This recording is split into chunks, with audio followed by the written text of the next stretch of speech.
Okay, good evening everybody and welcome back to Press Play. I'm your host JJ48 and tonight we are continuing with Star Wars Knights of the Old Republic. Hopefully I have the stream information correct this time. Sometimes forget to do that. Last time we had kind of explored Anchorhead, picked up HK47 as a translator droid who also seems rather evil, and we agreed to help Zerka with a sand people problem because it's the only way that they could let us, they would let us out of Anchorhead. And we need to get out of Anchorhead and talk to the sand people anyway to, one, find Mission's brother, and two, see if we can do something about the Jawas, because one Jawa in particular, I believe it was Iz's here. Iz's, yes.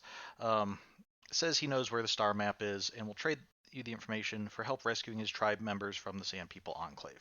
So, it seems like everything's pointing towards we need to go talk to the Sand People and deal with them one way or another. And I'm gonna try to deal with them peacefully. See if they'll be open to reason, and maybe we can negotiate something. Because again, from everything we've been hearing, doesn't sound it doesn't sound like this is just like one side is purely attacking the other. It sounds like it's kind of just both sides going after each other in, border dispute. And maybe we can work something out that's mutually beneficial to everybody. No one leaves Anchorhead without proper authorization. Okay, I believe we talked to them last time, so we do have proper authorization. Well, let's see it. Come on. Okay, here's my hunting license, or I was mistaken. Well, I think I have a hunting license, so why would I not show it? All right. I'll just scan that and you're off. I'll keep it on file, too. Good luck out there. You'll need it. Okay. Hopefully the audio's good. Let me know if it needs to be turned up or down or anything. Okay, so here's Hello there. You're heading out into the desert? You're a hunter, right? You must be if you've been allowed to leave Anchorhead. When you see Tanis, and I know you old boys always stick together, tell him his wife hopes he enjoys the anniversary gift. okay.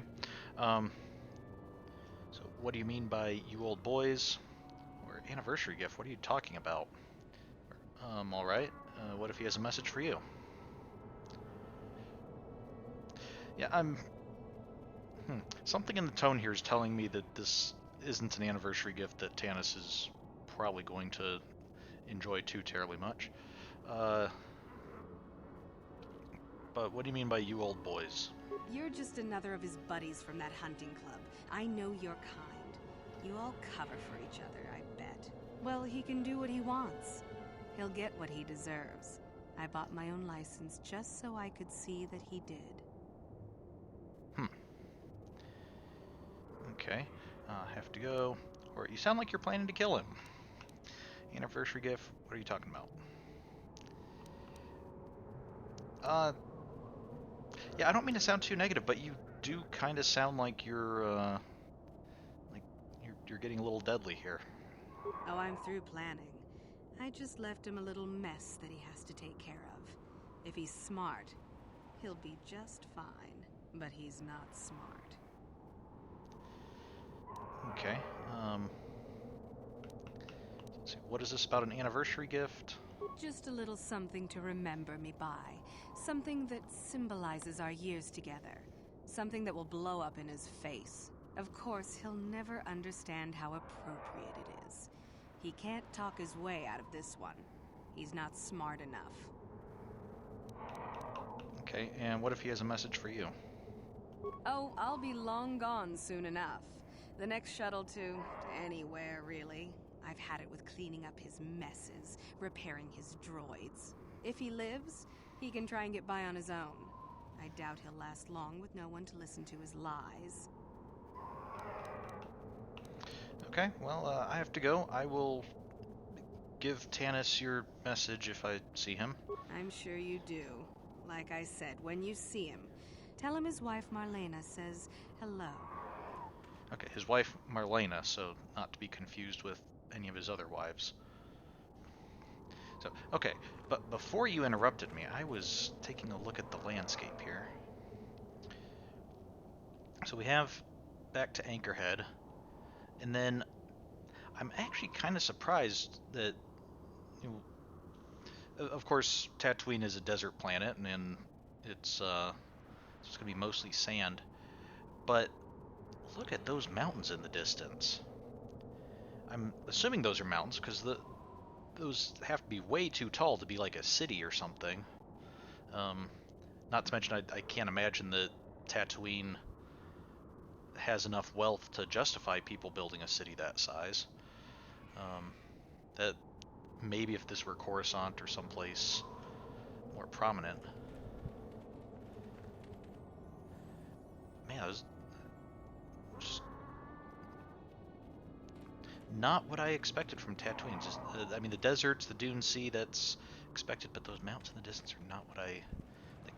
And then, of course, right here, it's interesting. This looks like some kind of a sand crawler. You know, what the Jawas use, and at least at the time of the films. Right now, Zerk is just using the ones. But it's interesting. It looks a little bigger than the one from the film, from A New Hope, and it has on top, instead of being completely encased, it looks like it's open on top with those kind of canopy things over it, um, which actually remind me a bit of in Return of the Jedi, Jabba's barge that he's, you know, when he's trying to execute Luke and Han and Chewie. He has that barge that he's riding on, and it has similar canopies on it. So maybe that's where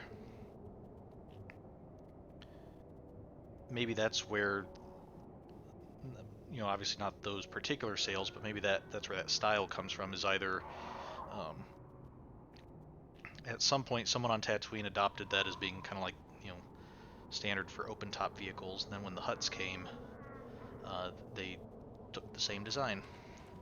Thought, yes, this will do nicely. Okay, so let's see. We have this thing over here. We have the sand crawler, and we have a guy surrounded by droids. Let's go see what this thing is over here first. Oh, and then we have all these little beacons. I think those are just marking, like, those are the boundaries of the area. If we walk outside there, then we're like either entering a new area, or we'll be told like, oh, it's dangerous to go that way. Don't go. Refuse pile. Oh no, sand people are ambushing us. Okay, let's see, HK47, try to talk to them if you can. If not, then I guess we just kill them. So they are kind of attacking us. They don't really seem open to diplomacy just at the moment.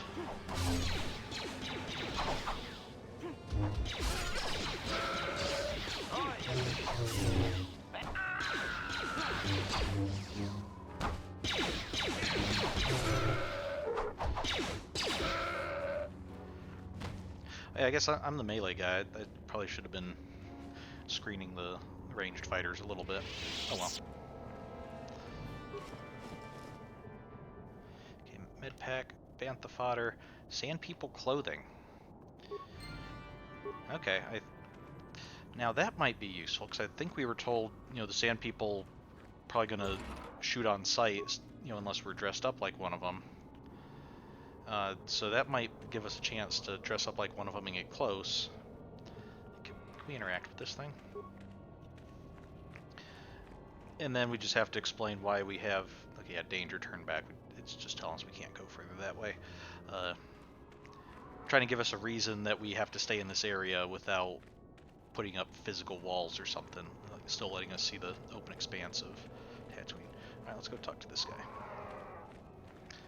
So maybe when we talk to the sand people, we'll like wear the outfit to be able to get close. Then when they're like, hey, you're not one of us, we'll be like, yes, I killed some of your warriors, took their clothing, and deceived you to sneak into your compound or whatever, but here's why I did it and why you shouldn't kill me for it. That seems like a good plan. KX-12D battle droid. Oh.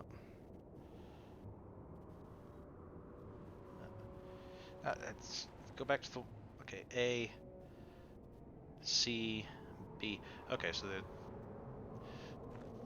they're just numbered or lettered to differentiate between them. Anyone out there? Could you help? I seem to be, doomed. Okay. What's this about? I mean, they don't seem to be attacking you. Oh, your name's Tanis. Hi, your wife said to enjoy the anniversary gift. I'm assuming that this is it, that you've already received it. Though from everything she said, there's probably more to it that you're not going to like so much. Hey there, thanks for stopping. I appreciate it. I've been stuck without water for hours. Wasn't looking good. Oh, hey, it's you. I remember you at Foz's place. Could I get you to help out a fellow hunter? Please? Okay, what happened here? I don't have time for this right now. Well, this kind of seems like this might be a priority. What happened? Well, it would appear that I've worn out my welcome with my wife Marlena. She fixes my droids. Fixed them good this time. Commentary. One would hope the female is better at repairs than Yukalaka. I still would like to crush his neck, Master. I triggered some sort of trap she programmed. She probably figured I wouldn't be smart enough to get out. Yeah, she was right. Remember, Yukalaka, I believe, was the merchant that we purchased HK47 from. So, okay, so what do you want me to do? Or you sit back and let your droids do the hunting? Or why would she do this? Yeah, I'm kind of curious about the why, personally. I mean, it doesn't seem like we're in immediate danger, so we can chat a little bit. Something about me not following her archaic rules for proper conduct in a marriage. I swear I never saw this coming. Yeah, I hear you. You know, people always have all these expectations and expect you to just know everything it's supposed to do and not do, and then when you don't do them, they set murderous droids on you. Heard it once, you heard it 1,000 times. You don't seem too concerned about what triggered this. He does seem to be taking this rather well, doesn't he? What do you want me to do? Yeah, let's, why don't you seem more worked up about this? Hey, I'm the victim here. I'm not sure how divorce works where you're from, but this is a little extreme, don't you think? Okay. A little extreme, I guess, but at the same time, you don't seem as worked up about it as I would expect, but let's see, you sit back and let your droids do the hunting? You know, now really isn't the time for a lecture. Of course, I might be more receptive after I'm rescued. I mean, it just doesn't seem very sporting. Look, friend, some may talk about honor in the hunt, but they still sell their trophies. Okay, that's the end of that little philosophical discussion, I guess. What do you want me to do? How can I help you out of this? The wife put a kink in my battle droids. They're in some sort of discharge loop. And if I move from this spot, they're threatening to blow up. She knew I wouldn't know how to fix them. Could you try to do some repairs? They don't care if you move. It's just me who's stuck. Commentary. I say we blast the meat bag and save you the trouble, Master. What's with all the droids lately? My wife get to you too? Negative. I just don't like organic meat bags. Except for the Master, of course. I'd, really appreciate a bit of help. Please? Okay, alright, I'll try and help you out. Hold on. I'll help, but I want something in return, or I'm not doing anything for you, you can rot here. Or I don't have time for this, goodbye. Alright, we'll try to help out. HK, table that, we'll call that Plan B. First, we'll see if we can do something about these droids. Just access each droid's repair interface. You'll have to do some tinkering, but be careful. One explosion I can survive. Any more than one and I'm dead.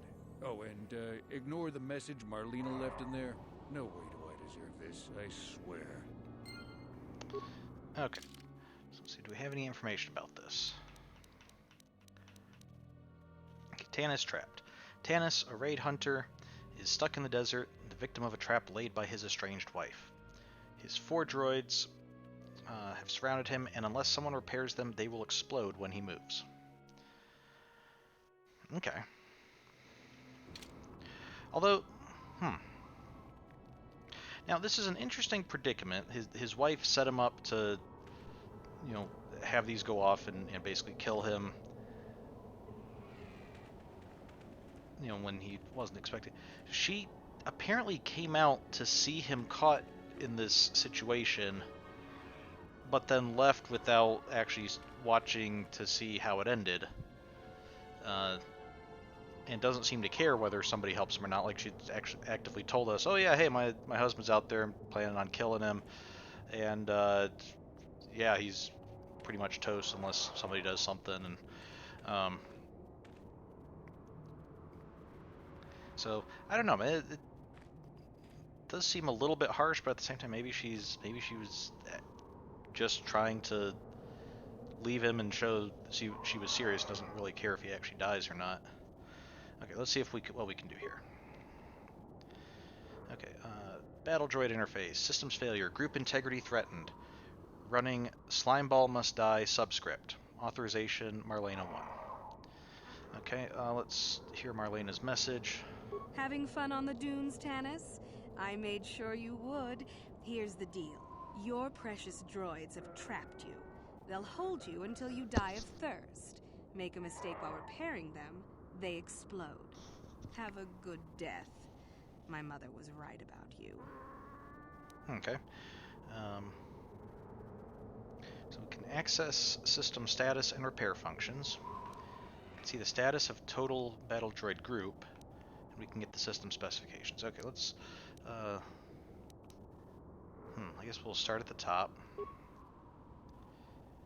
Okay, energy governor out of alignment. Okay, we can spend 6 repair parts to automatically repair it. We can try to manually repair it, or we can go back. Okay. Well, we're not going to have enough repair parts if all of them cost 6 repair parts. We'll probably want to try to manually repair. I'm guessing it's automatic repair spends repair parts. Manual repair will probably be like solve a puzzle and either just solve a puzzle or solve a puzzle and pay fewer repair parts. Let's see. What's the status of the total group? This unit is one of 4 link droids of similar type. Group status by unit. KX12A, Energy Governor out of alignment, error introduced by Slimeball must die, subscript. KX12B, Weapon Heat Displacement error, error introduced by Slimeball must die, subscript. C, Primary motivators offline, and D, target acquisition failure. Okay. What's the system specifications? KX12 series hardware offers firepower and stability with unparalleled access to system functions. A battle droid group modified with custom event coding allows for excellent problem solving and tactics. Caution, malicious code may cause malfunction. Okay. Yeah, that is one danger of relying too much on a system like this, is that if it's possible to introduce malicious code, it can be just as devastating, if not more so, than it is useful. So, alright, let's see if we can try a manual repair. Okay, scanning. Node 1 reports Node 2 failed. Node 2 reports Node 3 failed. Node 3 reports Node 2 failed. 2 of the above are definitely false. Compare logic to identify the only memory node that can be correct. Okay, that should be pretty easy because if Node 1 is true, since it says Node 2 failed, then Node 3 would also be true. That would give us 2 true nodes, which violates our given that 2 of them are false. So Node 2 has to be the one that's true. Okay, Node 2 is reporting accurately. Reconfiguring memory nodes, applying changes, analyzing. Systems returning to normal. Slimeball must die, subscript disabled. Awaiting group reinitialization. Okay, good. Terminating. Alright, we fixed one of them. It's no longer twitching around, so that's pretty good. I really am not sure what benefit this design has. Especially given that each of these arms or whatever, they don't end in like something that can grasp.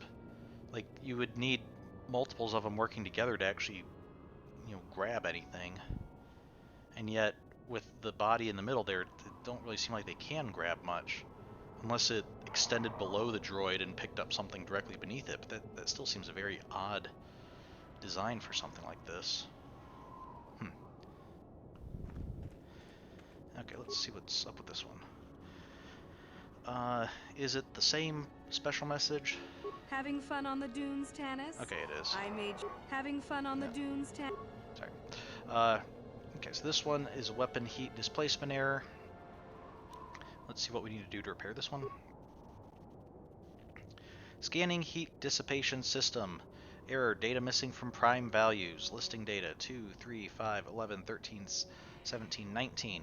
Recalibrate this system by determining which value is missing from the above list. Well, I mean, it says prime values. 1 is not a prime value, nor is 9. 7 is, and 15 is not, so we'll say it is 7. Yeah, because those are all primes.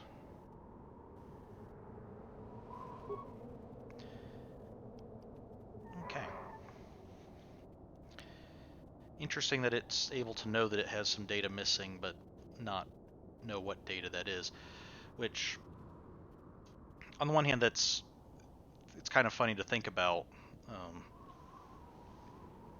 That it can know, hey, I'm supposed to have primes, and I don't see what is missing. But on the other hand, it's a computer, so if it can be programmed to know something, it can also be programmed to not know something. And computers can only follow their programming. They can't, they can't actually reason beyond what they're programmed to. So they don't have what we would call common sense.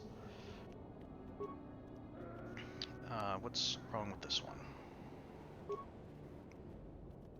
Primary motivators offline. Let's try manual repair. Okay. Scanning. Power cell drain must not exceed total. Different motivators measure the same total energy pool as either 300 small pulses or 180 large pulses. Error. Upper motivator has used 100 small pulses. How many large pulses left in the remaining fraction? Okay, so it's used up 100 small pulses out of a total of 300 small pulses. So it's used up 1/3 of its total, meaning it has 2/3 left. So if we look at large pulses, 1/3 is 60. 1/3 of 180 is 60, so we have 120, 2/3 left. I think that's the solution here. Alright.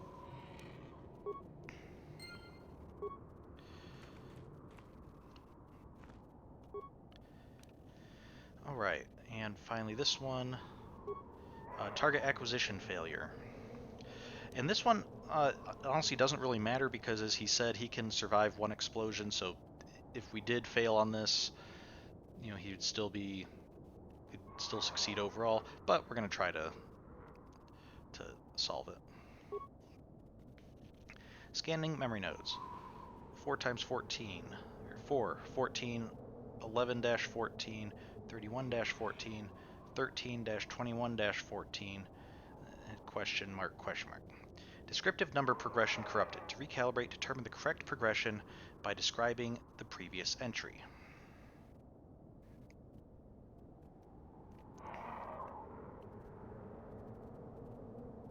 Okay, so how is it?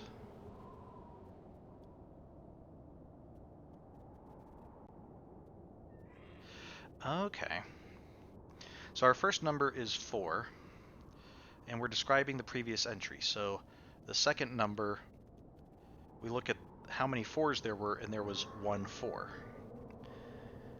Okay. For the third one, we look at the second one, and there was 1 1 and 1 4. 1 numeral 1 and 1 numeral 4. And then we have a dash to break up that we're talking about 1s and 4s separately. Then we still only have 2 numerals, so in the fourth node we look at, okay, we had 3 1s and then 1 4. Then we had 1 3, 2 1s and 1 4.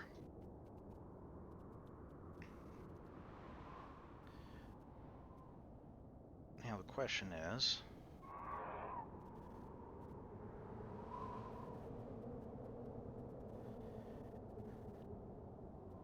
okay, so I don't see a 1 1, so it's lumping all the 1s together, even if there's, well, this has a 1 1, but it also has a 1 8, which doesn't make any sense. So it's going to have to be one of these 3 1s, and it's lumping all the 1s together, even if they're not together.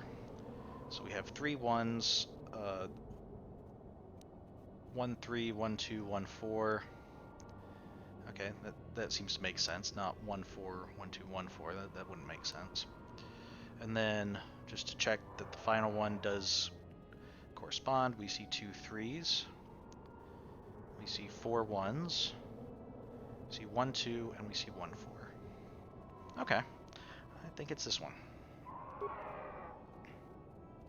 Okay, and it didn't blow up. System's returning to normal. There we go. That was unpleasant. Thanks for your help. I'd have been a goner. Hey, and the old bat thought I was dead. You never asked me for anything, but I consider my life worth something. Please, take this. I insist. No, seriously, your life isn't worth anything to me. You should keep it. Now that'll be fine. Good luck. I think I should ask for more. You'll give me more or you'll regret it. No, that'll be fine. Thanks. Just, yeah, glad I could help out, and glad that I guess you and your wife are now separated. Hopefully this is the end of the matter. Like, not going to have any more attempts at further separation. Thanks again.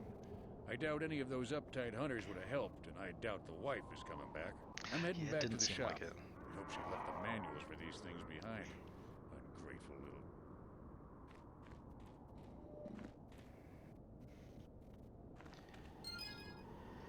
Okay, so we got some experience points, some credits. We've got... Oh, yeah, here's from earlier. We acquired Sand People robes. They should allow you to pass yourself off as a Sand People warrior, at least from a distance. They may make entering the Sand People enclave a little easier. All of the non-droid members of your party would have to be wearing the robes for the disguise to work. Since you don't have robes big enough to fit Zalbar, his presence would certainly give you away. Okay, so we wouldn't be able to use Zalbar. And I guess we just have completed quests. We've been rescued from the trap, or he's been rescued from the trap.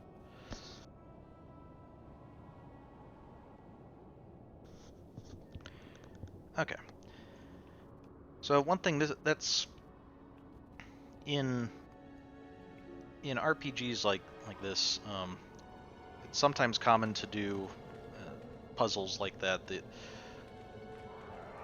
you can have a little puzzle for someone to try to figure out if they want to solve things and do that, but then have an alternative either to just pay a price, in this case repair parts, or in some cases maybe like make a roll and try to see if your character is just smart enough to figure it out without you having to do anything, to make sure that if people don't want to do a puzzle or you can't figure out a puzzle, that they still have some opportunity to try to complete a quest.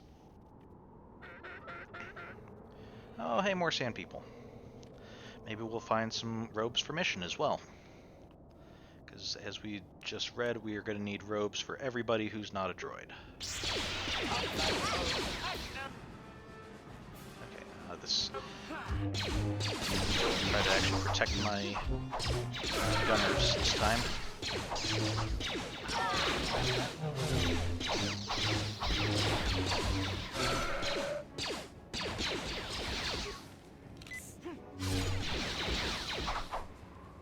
There we go.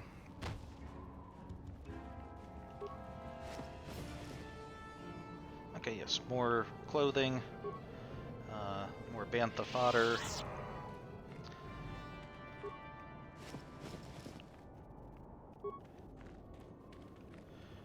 Okay, there's more debris out here. I'm guessing the smoke coming from this is not a good sign.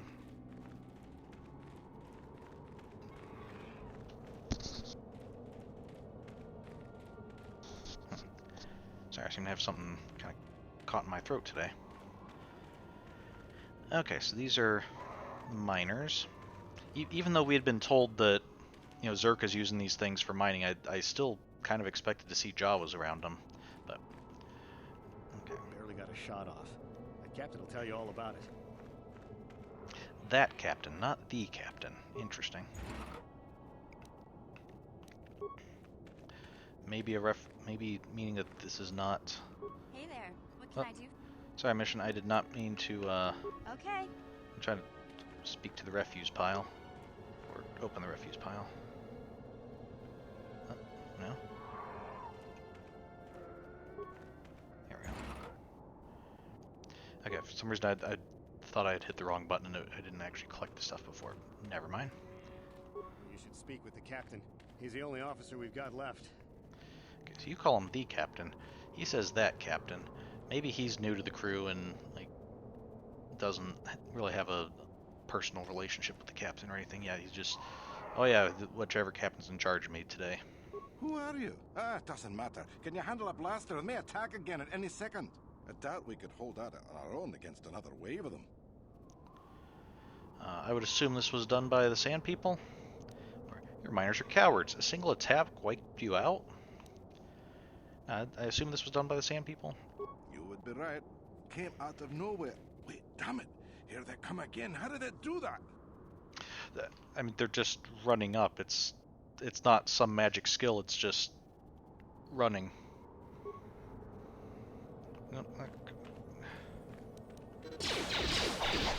Okay, well. Mission. Get involved.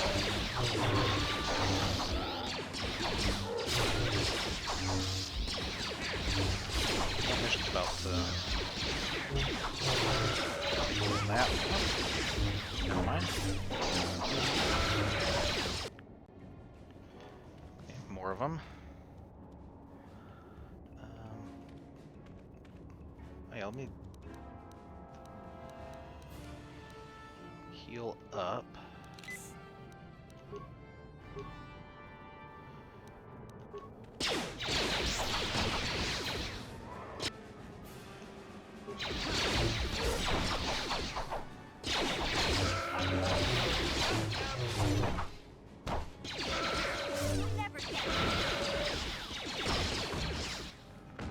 Are you just like, are you just hitting them with a piece of scrap metal? Oh no, you have a blaster. Oh, the other guy looks like he just has a stick of metal or something. Not even a blade, just.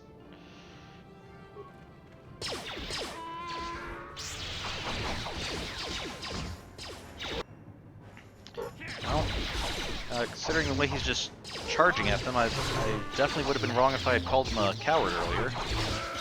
Not that seems to have helped him very much. Yeah, if I were you guys, I would try to like run back to Anchorhead or something. 'Cause this does not seem like a good place to be out here. Especially if you're just standing here waiting for them to come back. Thanks for your help. I don't think we'll try holding this position for much longer. We're not soldiers. Did the company send you? It's about time they drove these animals out. I've agreed to try and stop the Sand People attacks. Or I have other questions about the desert.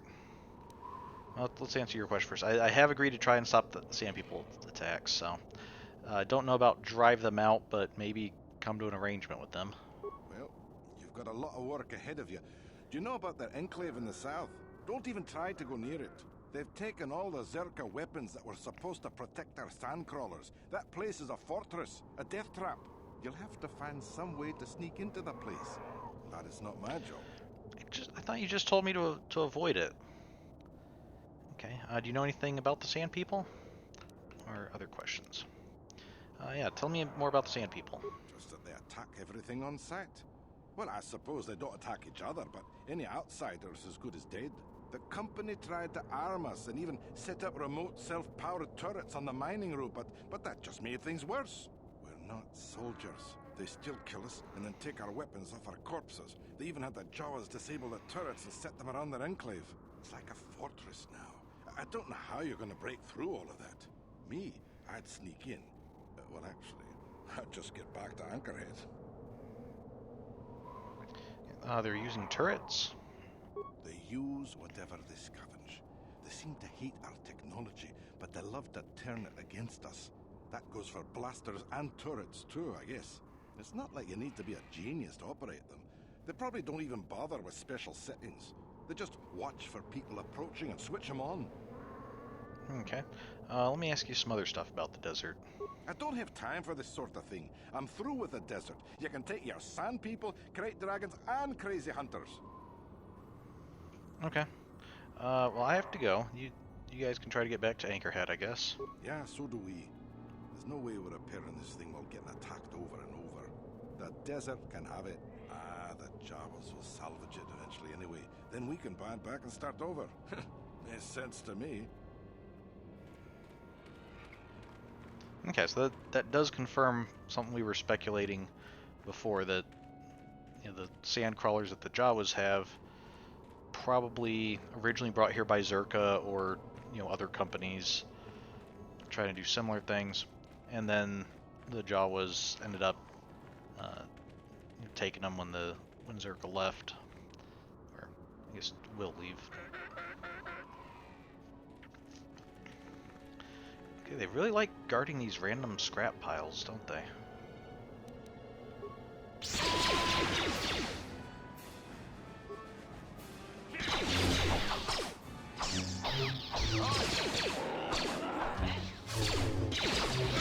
Probably head back to the ship and heal up after this combat.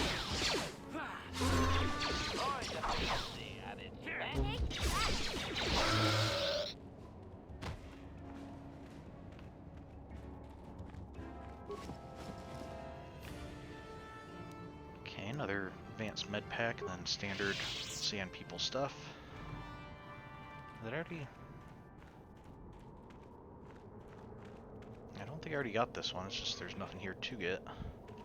Okay. Let's return to the Ebon Hawk.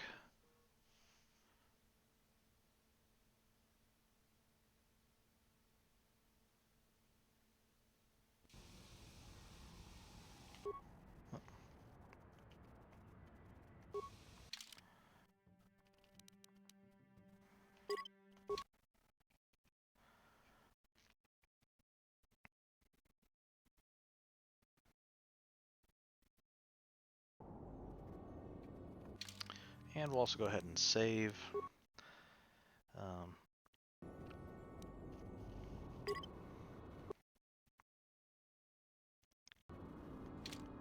There we go. Yeah, I'm not even sure. It's actually kind of impressive that sand people managed to do something. It's causing burning that high up in the crawler.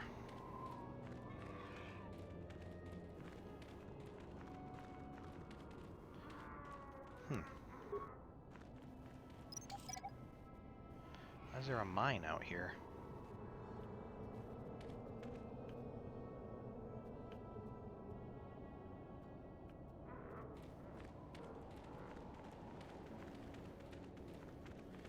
Don't let me die under here, please!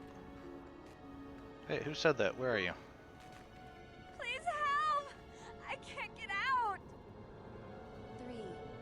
2, 1. Huh. We got you good now.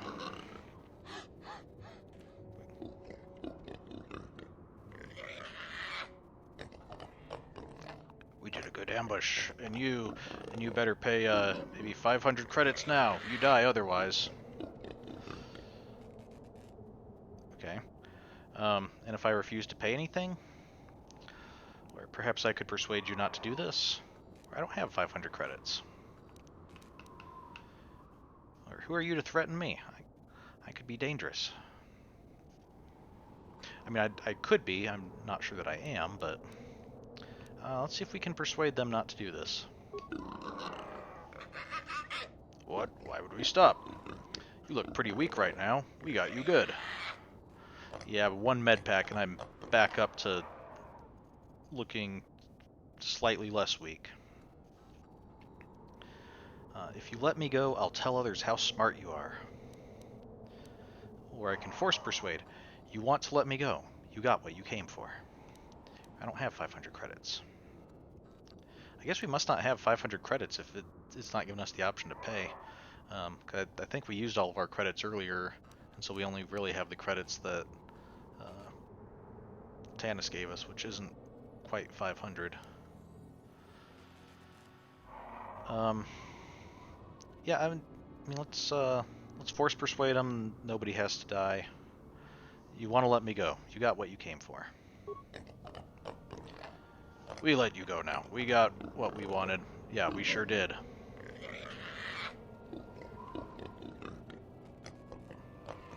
Oh, Gurk, they didn't give us nothing. Shut up. We got what we wanted. Now we go. That's how this works. Yeesh.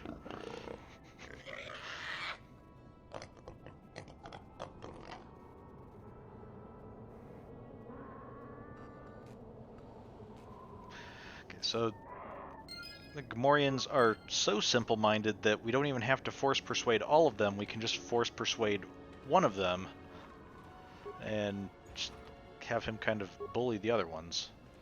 Parts kits, medpack, computer spike.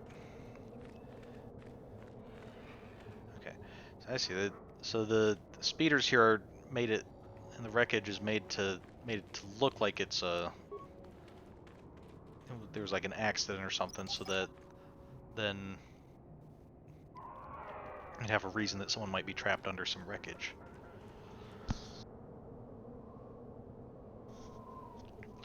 Okay, that did take our health down a bit. Let's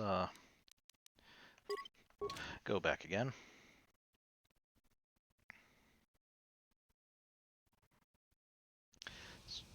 One thing this game could really use is just like a resting thing, so that you can heal all the way back up without having to actually go to the Ebonhawk and back. Not have to do these loading screens. So, okay. I'll go ahead and save again.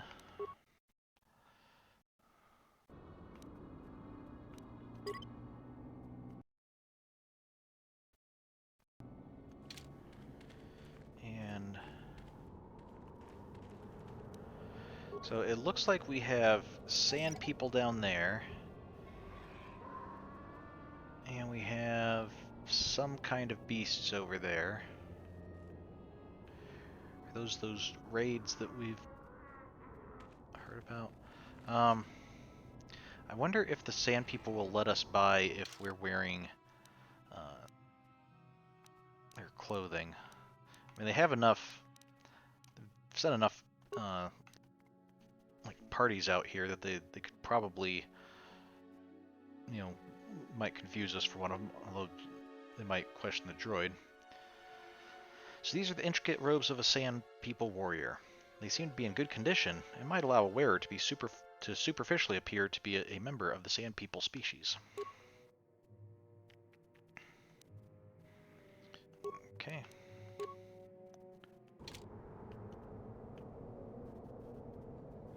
Okay, glad that Mission's able to fit her Yes? her head tail things in there. hopefully it's not too cramped and like good. I don't know with Twi'leks if that's gonna if that could cause any damage having to compress them that much. Oh, hello, fellow sand people. Is it droid repair? We are totally 3 of you and not intruders. Can we speak to them? Your disguise fails at short range. The warrior attacks. Okay, probably should have guessed that speaking to them was not going to be a winning move.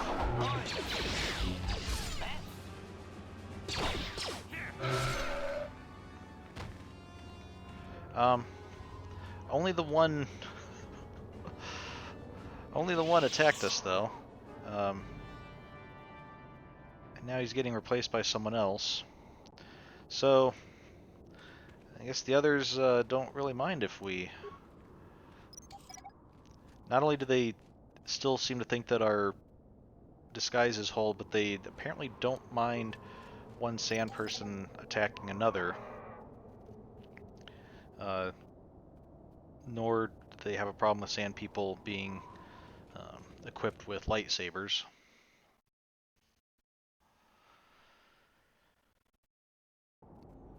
Good to see that our disguises hold.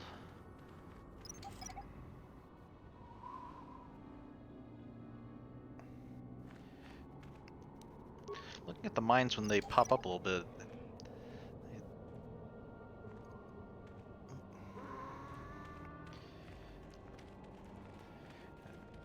I think, if I recall, that's kind of what like an old Bouncing Betty mine looks like. Anti-personnel. Not that I've personally seen one in action, at least, but it's very much based on that kind of mine.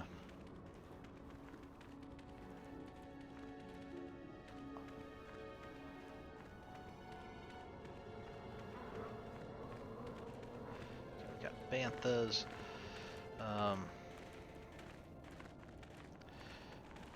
Corpse. Whose corpse is this? It's like a burned up corpse. The life support pack seems somewhat ironic, I guess.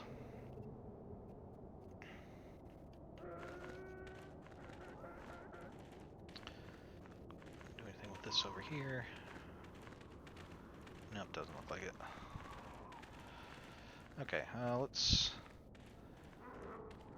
just keep walking up. We'll probably be challenged. I mean, at some point, I'm guessing somebody's going to be like, "Hey,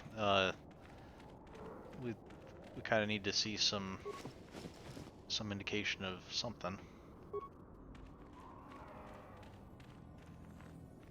Okay, turrets.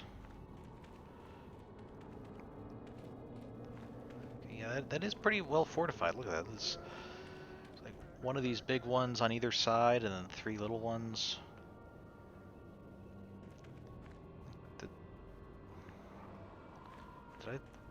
Did I see this corpse?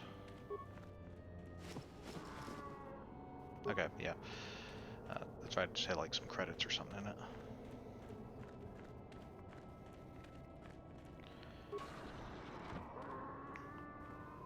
Okay.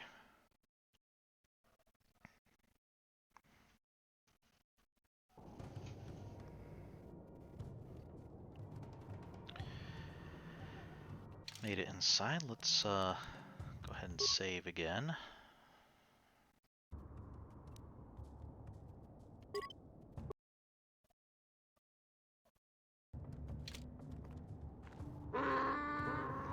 The Sand People Warrior has obviously recognized you and is astounded that you are here. Your disguise may have allowed you to pass the turrets outside, but it is ineffective at close range. Although he's still further from us than some of the Sand People. Interjection. One moment. I believe I understood that, Master. It may not have been his intention, but he did actually communicate something. Okay. I think it was his intention. These are intelligent beings. So quickly, tell him that we're not a threat. Or never mind that, get ready to fight. Or, why can you understand him, but I can't? Because we're not a droid programmed with, like, hundreds, if not thousands of languages. We're just somebody who's traveled around and learned some languages, I guess, naturally. Yeah, tell him we're not a threat. Translation.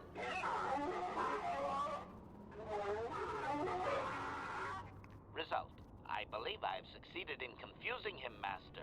We have shown an interest not common among outsiders. Okay, apologize for being here, say we want peace, or demand that his people stop attacking the miners. Or never mind that, get ready to fight. I don't think that we're necessarily in a position to just make demands. We should probably go the more humble route. You know, apologize for being in their territory and say we want peace and maybe open up further negotiations. Translation.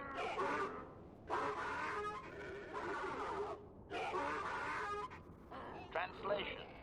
He is expressing disbelief, as am I, but his duty requires that he report to his chieftain. Extrapolation.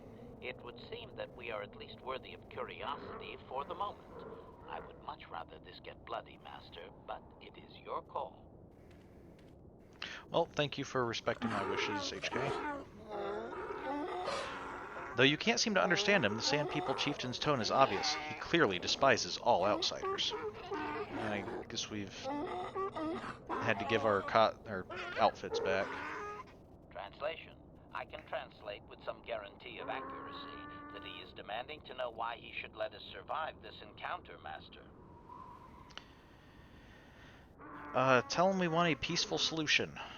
Or tell him to surrender or face death. Why are you able to speak with the Sand People when I can't?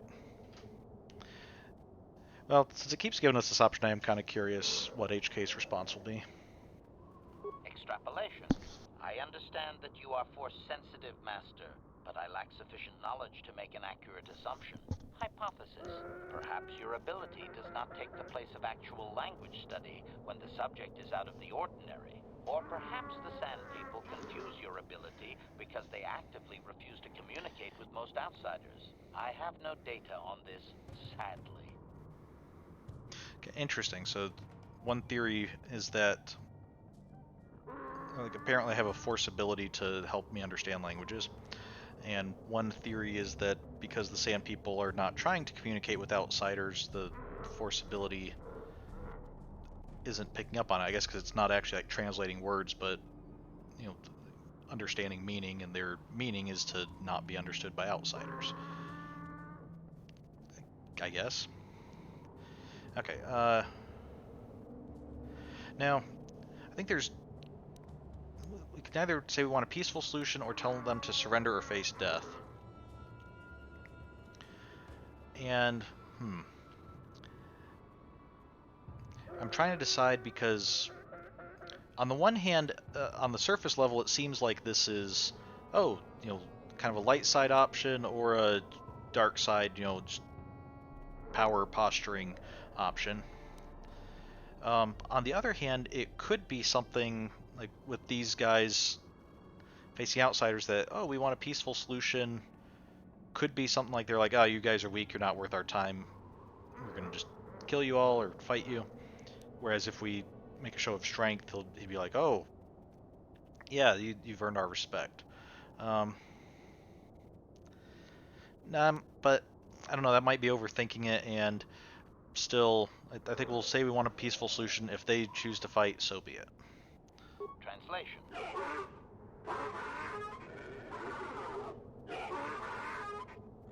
Translation. He claims he has no reason to believe you, Master. Your kind have tainted this land with machines and uncaring, ignorant feet. Translation. He requires proof of good faith. We must make a contribution to his people that shows we are not a threat. Shall I blast him now, Master? That would be the opposite of what we want. So let's see, we can offer him 100 credits to stop the attacks. I don't know that he's really going to care about credits. Can I ask what it is that he wants? We can see if he's holding the Jawas as it was looking for. Or this has gone far enough. Attack him. Let's ask him what it is he wants. Translation.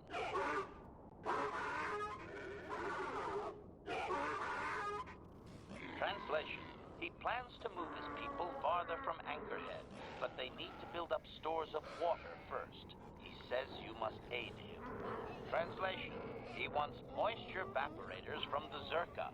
If you deliver them, he will order that his people reduce their attacks on miners. Reduce the attacks. Okay, so tell him he will get his evaporators. Or the attacks must stop altogether. Or will he also tell us about any captives he has? Okay, let's see. So I want the attacks to stop altogether. I also want to know about any captives. Which is more important to ask about, because it might be something where he's willing to go so far but not past that point, and so I mean, if the attacks are reduced, that would be good. It wouldn't be as good as stopping altogether, but if they're moving farther away, then they'll probably be less of an issue anyway. The captives are probably the bigger thing. Like we need to get the captives back. So what about captives? Translation.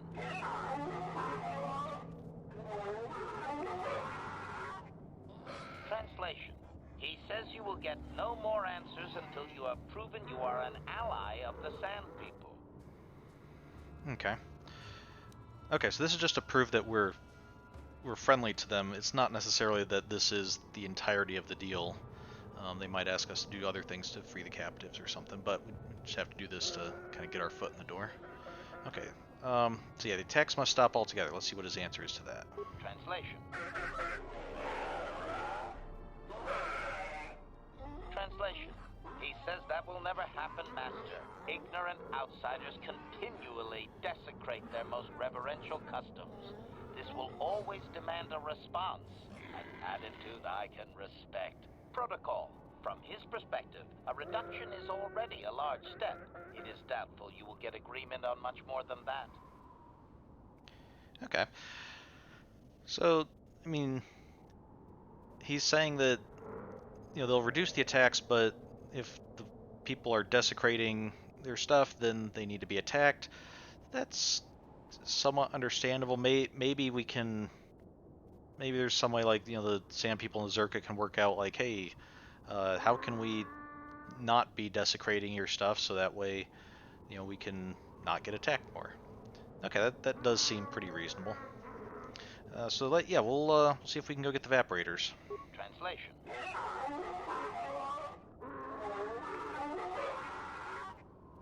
Translation.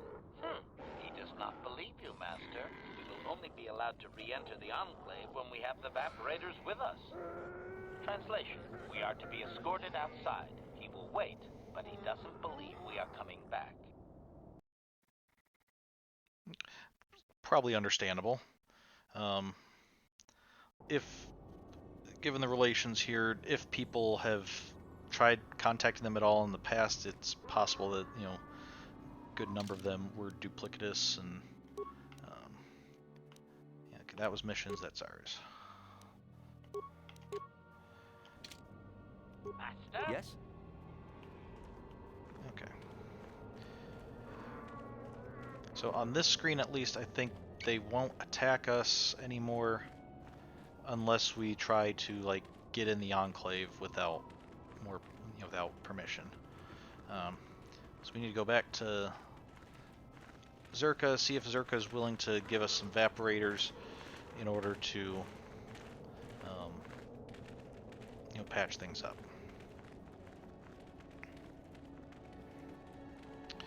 Although we'll have to be careful because,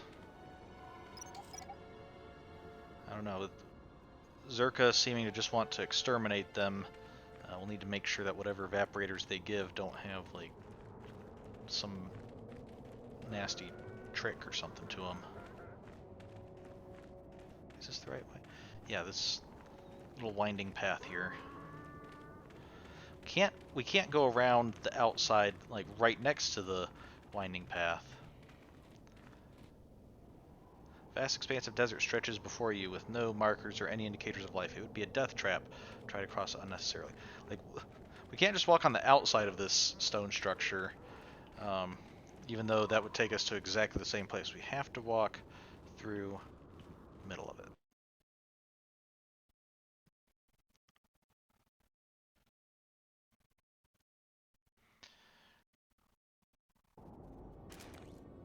Okay. You guys aren't attacking us? Good, thank you.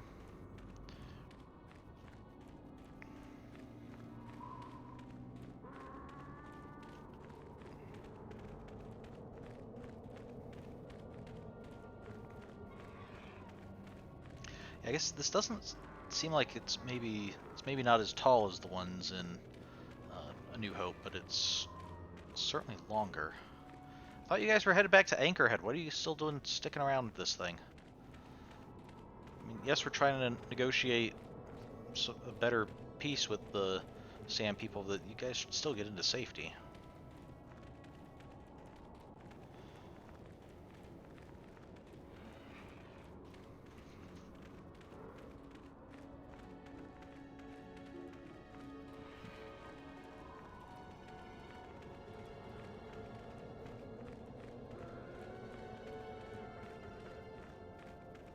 What in the world are those things?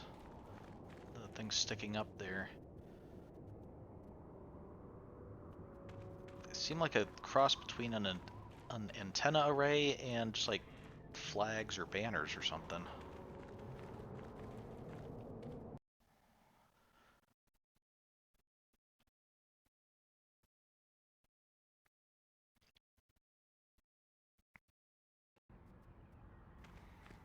Okay, so who are we going to talk to? Probably the Zerka office. Let's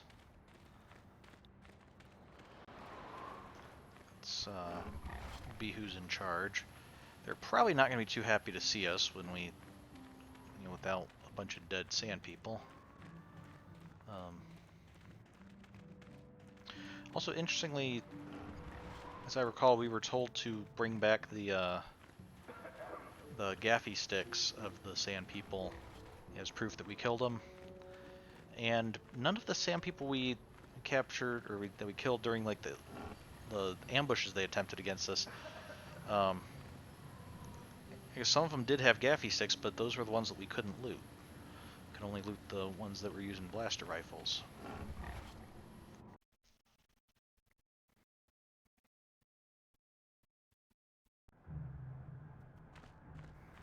Okay. Hi, we need some evaporators. Greetings again from the offices of Zerga Corporation.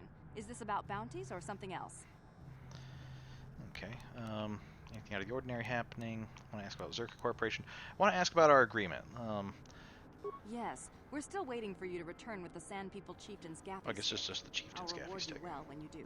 We don't have any new information on the subject. It's still possible that they have an enclave in the far south of the Dune Sea. And I would remind you that you did agree to do this task for Zerka Corporation. We expect completion in a timely manner. I agreed to try to take care of the Sand People. I did not agree explicitly to kill the Chieftain and take his gaffy stick, even if that's the option that I selected. So, there may be a non-violent solution to this. I should remind you that you were not retained as a diplomatic representative. You are a hunter, and should go after your prey as we agreed. You are not authorized to do anything other than deliver what was promised. Do so, and don't talk of this foolishness again. Okay, but seriously, do you have any evaporators I can buy or not? Farewell. Zerka Corporation welcomes your future inquiries. Hey, Greta Holda, do you sell evaporators? What do you have available for purchase? Or you again, you want to buy something? If not, go buy the officers. Yes. What do you have available for purchase? Was there something specific you were looking for? You seem like you were looking for unique things. Yeah, do you have any moisture evaporators?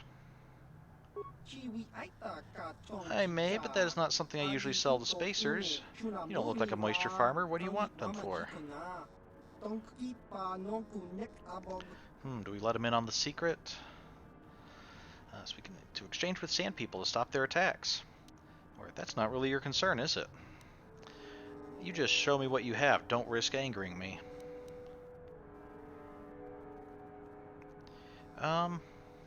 Let's see if maybe he'll be...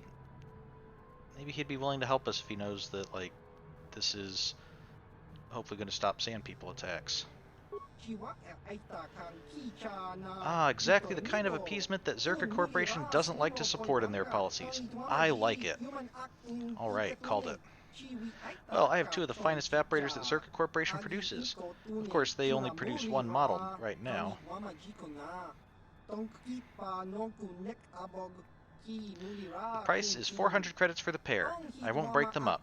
They function best when linked together. Okay. I'll take them for 400. Could you be persuaded to lower the price? I can't pay you right now. Let's see if he wants to haggle a little bit. Yeah, can we lower the price a bit? Well, I don't think that's very likely. I'd have to cover my costs, you know. Zerka's costs, not yours. Who cares about their money? You want to lower the price, force persuade. You'll do as I say. I'm the biggest threat in the room. I can't pay you right now. Let's just try a normal persuade. We don't really need the price lowered. We're just kind of haggling because, you know, some people like to haggle, and he seems to be kind of interested in this. So let's see if we can normally persuade him. If he refuses, worst case scenarios, we just pay him the 400. I think we didn't have 500 earlier, but I think we do have 400 because that's how much what's his face gave us. So yeah, it's not your cost, it's Zerka's. What do you care about their money? Well, I don't have much love for the company, not like little Miss Protocol Officer over there. I'll lower the price to 200 credits, but that's it. Don't even ask again. Could you be persuaded to lower the price? No.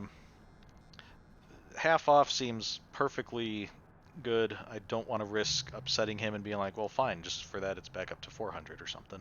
So yeah, 200 for the moisture evaporator sounds fine to me. Fine. I assume you'll be able to handle the deployment of them? They're surprisingly light. It's a pleasure doing business with you. Do come again.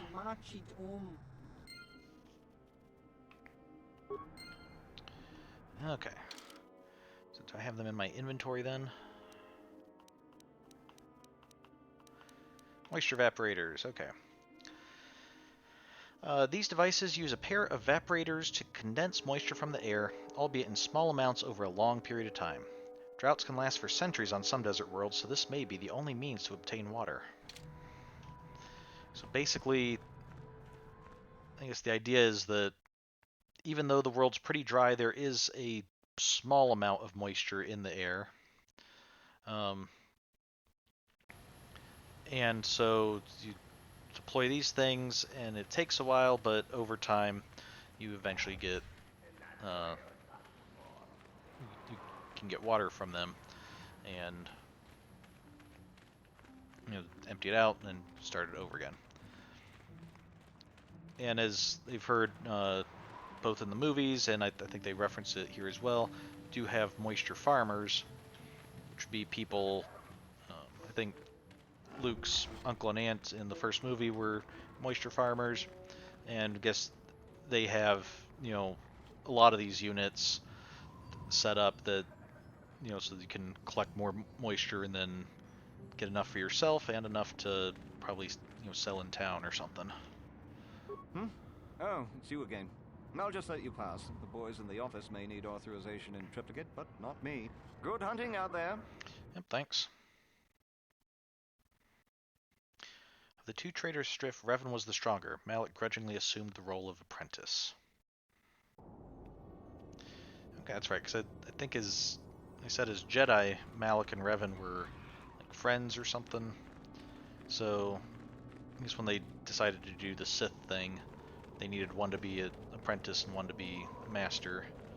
And so Revan was kind of able to bully Malik into like, nope, I'm the stronger one, you're going to listen to me. Right, so hopefully we should be able to just go up and not get attacked because, I mean, we have the stuff they asked for, and so hopefully the chieftain's like, yeah, just in case these guys are on the up and up and do return, don't attack them on sight.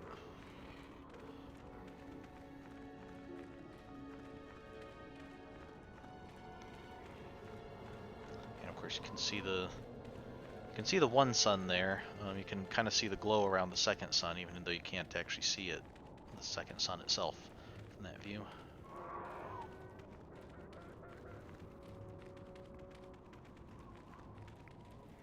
Okay, excuse us, pardon us, just passing through.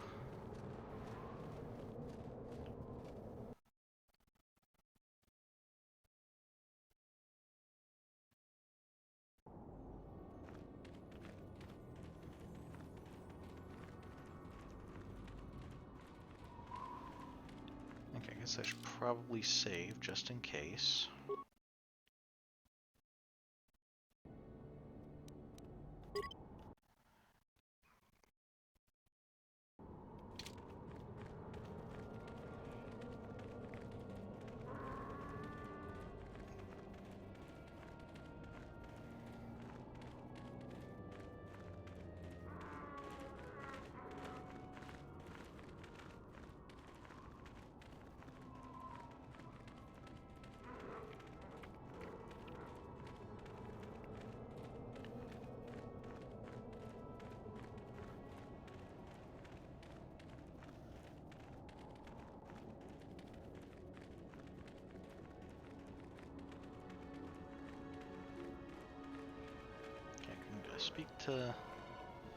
Speak to you.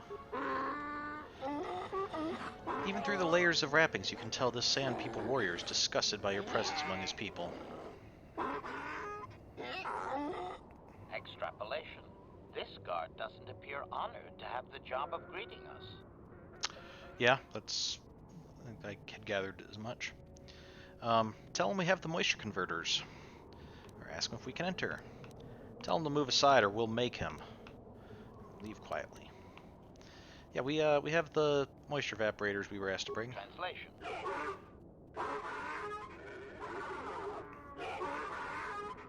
Translation.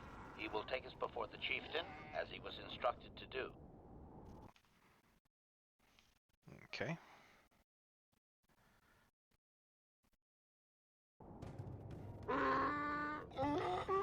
If you can read anything of the Sand People Chieftain's emotions, it seems that he is surprised that you have returned. Translation. He did not expect us to return, Master. He wonders if we have brought the moisture evaporators. Okay. Tell him that we have his evaporators. Tell him the deal is off unless the attacks stop. Alright, this has gone far enough. Attack him. Trying to change the deal right now seems like a bad idea because he'll either be like, you were lying the whole time, we're attacking you, or else he'll be like, well, you already brought us the evaporators, so we'll just attack you. We made the deal being what it is, so we'll honor the deal. So tell him we have the evaporators. Translation. Translation. He does not trust you, Master, but you have done more than any other outsider. They will not attack, and he grants you his chieftain's gaffy as reward. Translation. The attacks will be reduced, and he will allow you to explore this enclave, but be warned that any lack of respect will result in death. Okay. I have a few questions for him. I'm tired of this. Attack him. That would not be the most diplomatic of options. Or tell him farewell for now. Yeah, we still do want to know about any captives. I mean, we can explore the Enclave and find the captives, but if we can find out, like, negotiate their release ahead of time, it will reduce the chance that we accidentally do something that causes disrespect and cause everybody to get attacked or something. So, let's ask a few questions. Protocol. If you truly want this sadly peaceful arrangement to continue, be careful of what you ask. Ask about the star map. I don't think I'm not sure he would know about the star map, and if we can get the captives back, that would be... Iziz has said that he knows about the star maps. We don't need that. Ask about captives. Okay, that'd be good. I want information on Sand People culture. Now, yeah, let's learn more about the Sand People culture. Maybe that will also convince him that we're, not just here to get stuff from him. Which, oddly enough, might make it easier for us to get stuff from him. But I would like to know more about the Sand People culture, especially because it's interesting. The Sand People are one of the characters, or groups of characters that we see in the very first movie, and we know very little about them other than that they apparently attack people. So I'm trying to think. I'm not even sure that we know what they look like because they're always wearing, they're always like completely wrapped up. So yeah, hopefully this doesn't insult him. But I guess we do have a save state if he does go hostile. Protocol. This will be a very sensitive topic, Master. You will want to be careful with your questions or risk offending him. Not that that is much of a worry. Tell me the history of your clan. Why are they so hostile to outsiders? Let's go back to my other questions. Yeah, let's get a history lesson. Translation.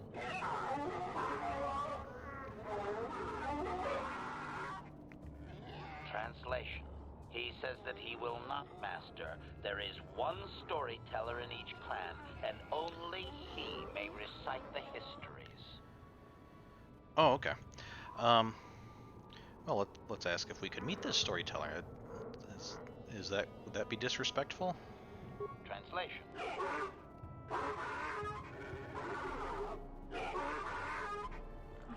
Translation. He says that you don't understand. They must never be told to someone who might say them incorrectly out of ignorance. Translation. To speak them in error is a blasphemy punishable by death. Only their greatest warriors are even permitted to listen to the tales. Okay. How could I prove I am a worthy warrior? Or why are they so hostile?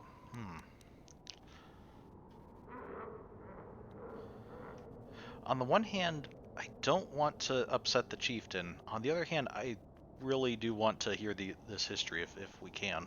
So, yeah, how can I prove I'm worthy? Translation. Translation. He doesn't know, Master. His people usually kill outsiders. Since you are an outsider yourself, that would not suffice. Translation. The greatest challenge for a warrior is to face a great dragon, the largest predator on Tatooine. Fight one of those, and bring back a dragon pearl. Discussed. I think he's making fun of you, Master. He doesn't believe an outsider could do such a thing. Okay. Where could I find a crate dragon? What is a dragon pearl? I don't know that any of those are... I don't want to risk offending him by asking too much. He'll probably just tell me, like, oh, it's a big thing, no way you could take it on. Where is it? If you're really such a great hunter, go find it yourself or something. And the dragon pearl, I think, is pretty explanatory.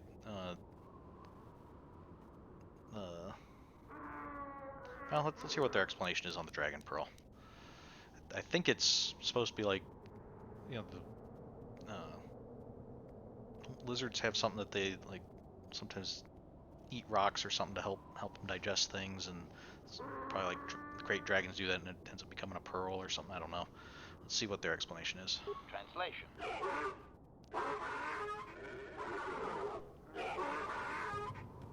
Translation. Stones polished in the gullet of the beast. Okay, pretty much. They are valuable items. Okay. Let's go back to my other questions. We'll ask about the captives. Protocol. We should not keep him long. It is an insult to take too much of his time. Unless the plan is to blast him when you are done, of course. I'm rather glad that they apparently don't understand English, or basic, or whatever it's called here. So, ask about the captives. Clarification. We must be more specific, Master. They capture many organics. Oh, okay. So we have Jawas, and we have Mission's brother Griff. Well, I mean, Mission's right here. She's might get upset if she thinks we're ignoring her brother, so we'll ask about him first. Translation.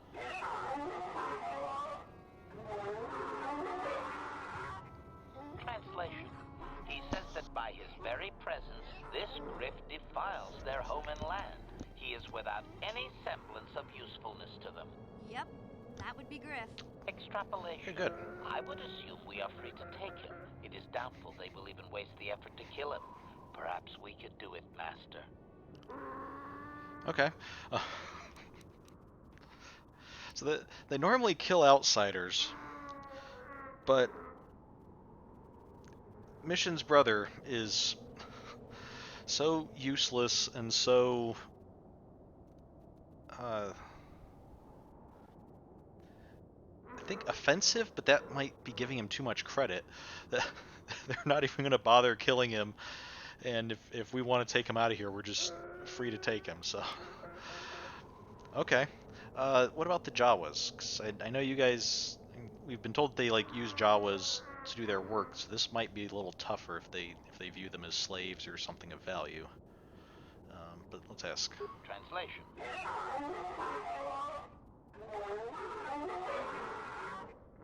Translation. He says that the captive Jawas are slaves and that they have lived past their usefulness. You may take them if you wish.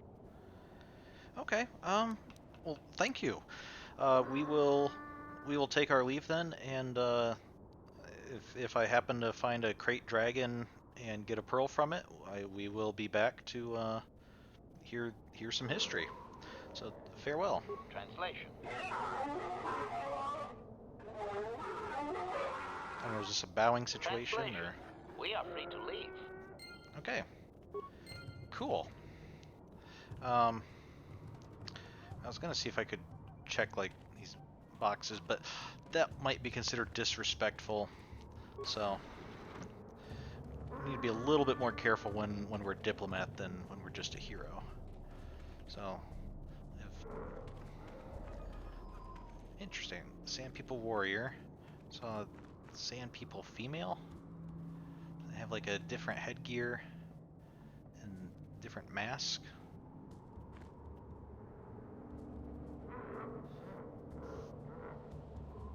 Okay, at first I thought the two like holes on the side were eye holes or something. I think they had some kind of weird beaked face, but no, I think the slit at the top is for the eyes, and that's for, you know, the breathing apparatus, similar to what the warriors are wearing.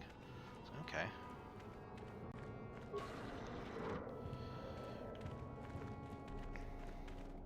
See, even though the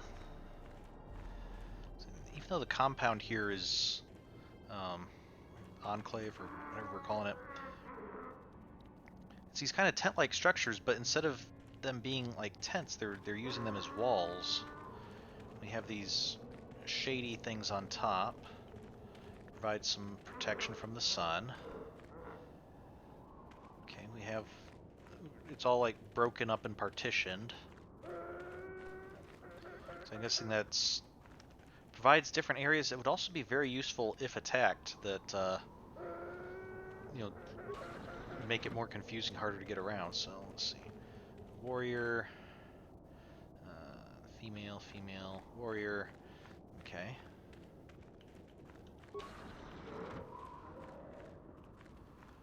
Rebel refuse pile. I'm gonna let me go ahead and save, since we got a bunch of information from the chieftain.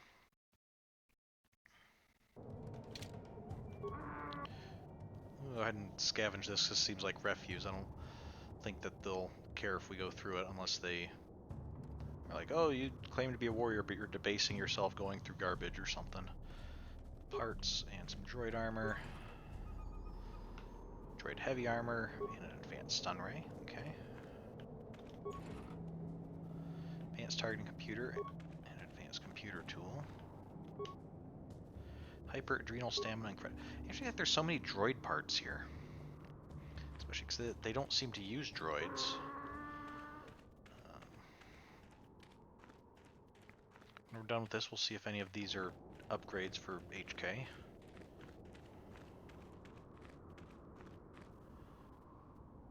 so let's see. Check here first. Jawas!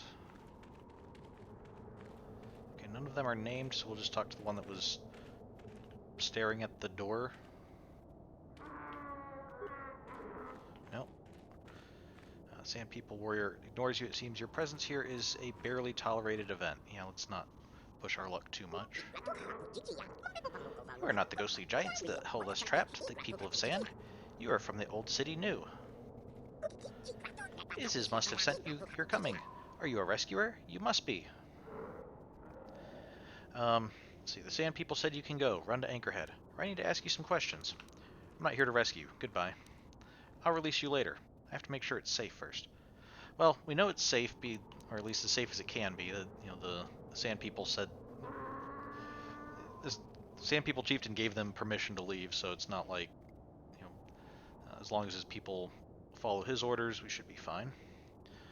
Let's see what information you have first, though. We will answer if it leads to freedom. Okay, I'm looking for Star Map. We already figured out we're going to discuss that afterwards. So, what do you mean by old city new? The city now founded by the group that digs. It is not new to you. We scavenge what came before. Or it's not new to you.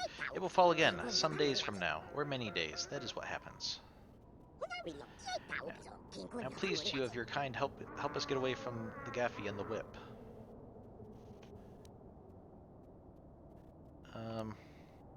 Okay. Not done asking. Okay, so the old city new, I guess, means to say that the city itself is old. It's been established many times, but it's new in the sense of, like, people keep digging it up and reestablishing it, and then it's going to fall and decay, and then we'll get... So why were you taken captive?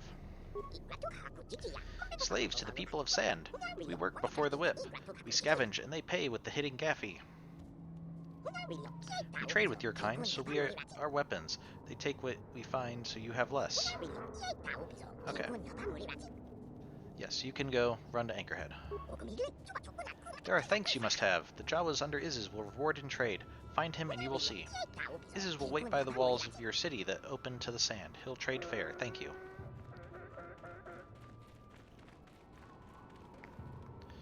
Okay, so if this is the prison area, and those are the Jawas, maybe this will be Griff over here. Hey! There's a Twi'lek, so assuming this is Griff. Okay, yeah, he has his name on him. Skeletal corpse. Neural band credits and computer spy. Mission, you should be proud of your brother. There is a skeletal corpse here, and it has 3 credits on it. He did not even rob this corpse, so he's not like that desperate for credits. You've been a little bit unfair. He's only a minor slime ball. Okay, so how do I want to talk to you? You there? I'm a high-ranking executive at the Zerka Corporation. There's a big reward if you take me back to Anchorhead. Griff, don't you recognize me? It's Mission. Mission? Is it really you? I heard Taurus was destroyed. I thought you were dead. Oh, joy of joys, my little sister is alive.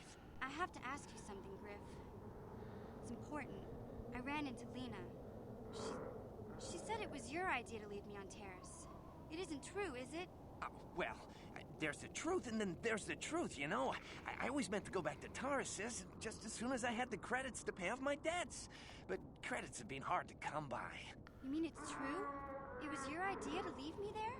I'm your sister. How could you abandon me like that?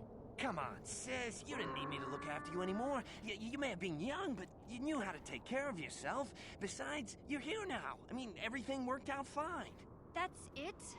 That's all you have to say to me after all these years, after deserting me on Terrace? Well, that, and, could you please get me out of here? You got a tough-looking friend there. The Sand People said you can go. Run to Anchorhead. I'm not risking getting the Sand People mad. Stay here. Well, I guess we've already been told that the Sand People actually probably rather Griff leave. But yeah, you can go run to Anchorhead. Not exactly the happy family reunion we were hoping for Mission, but yeah, Scram, get out of here. Yeah, you can find your way from there, right? Can you manage that? What? Is there something else? Well, I wanted to thank you, and, you look like you're doing well. Financially, I mean. Say, could you spare me a few credits to get back on my feet? You're hitting me up for credits. I don't believe this. Lena was right about you, Griff. We should have just left you to the Sand People. Don't talk to me anymore. Ever. That didn't go well. Sis was always a little too fiery for her own good. She'll cool down in time. Let's see, don't be so sure. Or now what, Griff? So, is there a reward for rescuing you? Yeah, I don't think we're going to get very far with that option, considering he was just trying to hit up Mission for credits. I don't think he has any way of rewarding us. So, yeah, now what, Griff? What's your plan?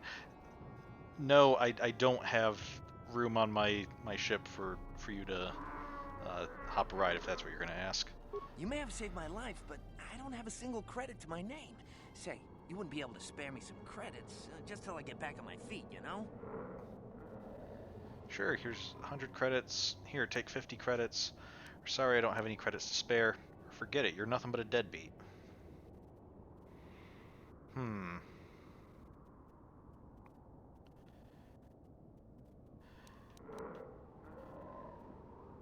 the one hand, given everything we know about him, I feel like he probably doesn't have any credits to his name because, you know, he's been a captive here and he doesn't really sound like he's done much to earn credits. On the other hand, he has the capability of earning credits, so it's kind of his own fault.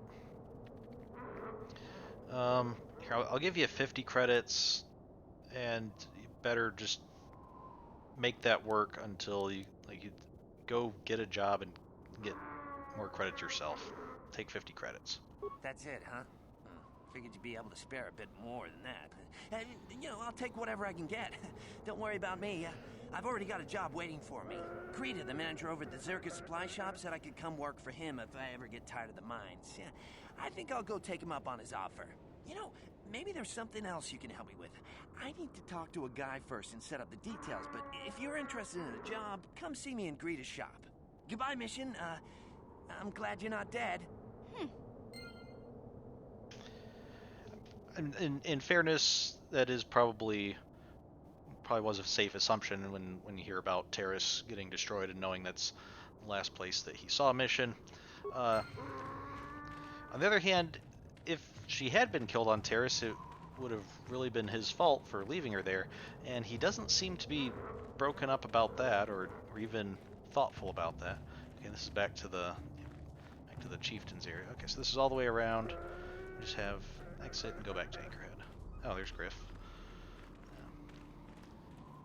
Went all the way around and stopped a little bit the time it took him to run through there.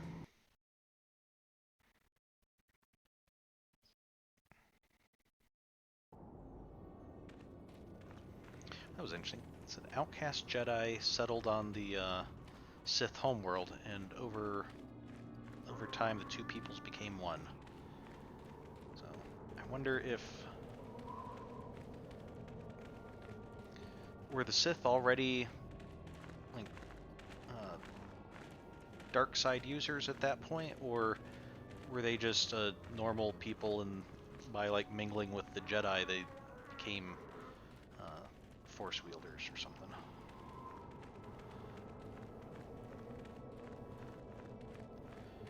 I'm kind of curious. This takes us back to Anchorhead. Is that another passage over there that will take us somewhere else?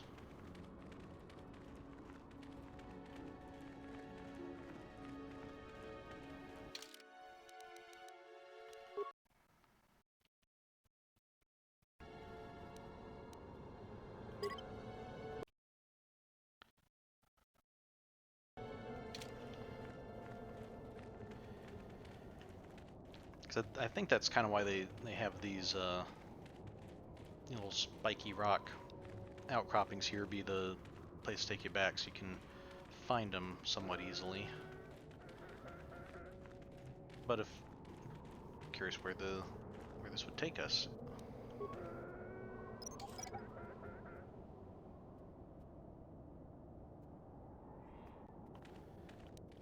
Maybe it'll take us to go see a crate dragon.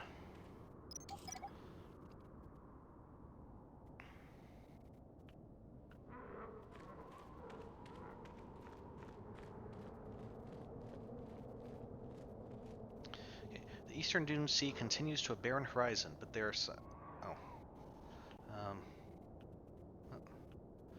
did it not take us? Well, I need to read that again. But there are signs that people have passed this way. The occasional stone appears to be... Give me time to read it! Appears to be marking a path, but the logic of how they are placed is indecipherable to an outsider. Okay. So, can't go that way until we get some guidance on how to go that way.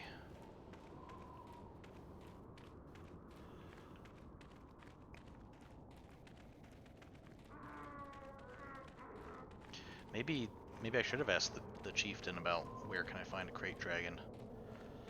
And he would have just been like, oh yeah, go to the stones over there and just do this thing that's indecipherable to outsiders, and boom, there you've got it.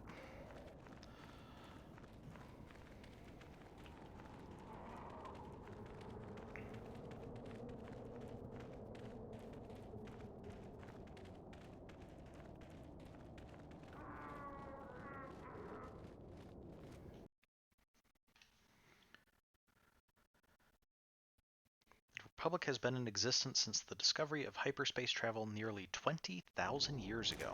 Wow.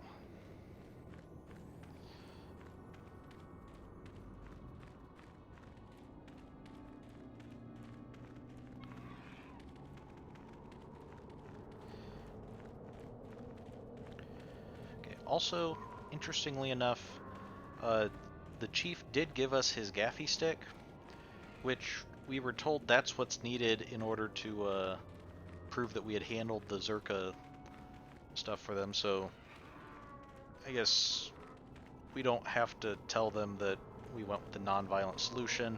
They asked for the gaffy stick, and we should be able to deliver on that, so. Let's see if we can get an explanation of this. Melee weapon. Okay, 1 to 8 plus 4. On hit, a poison. Attack. Seems like a pretty decent melee weapon, actually. Assuming two-handed. A variation of the traditional gaffy stick, or Gedurfi, marked as a chieftain's weapon by the slightly more ornate appearance and better construction.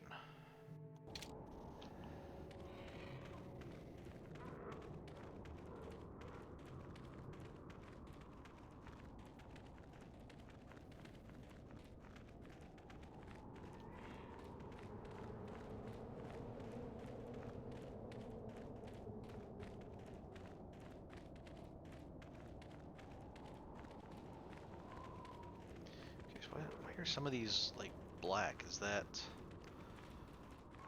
a lighting bug, or are they actually meant to be dark? Oh, come on.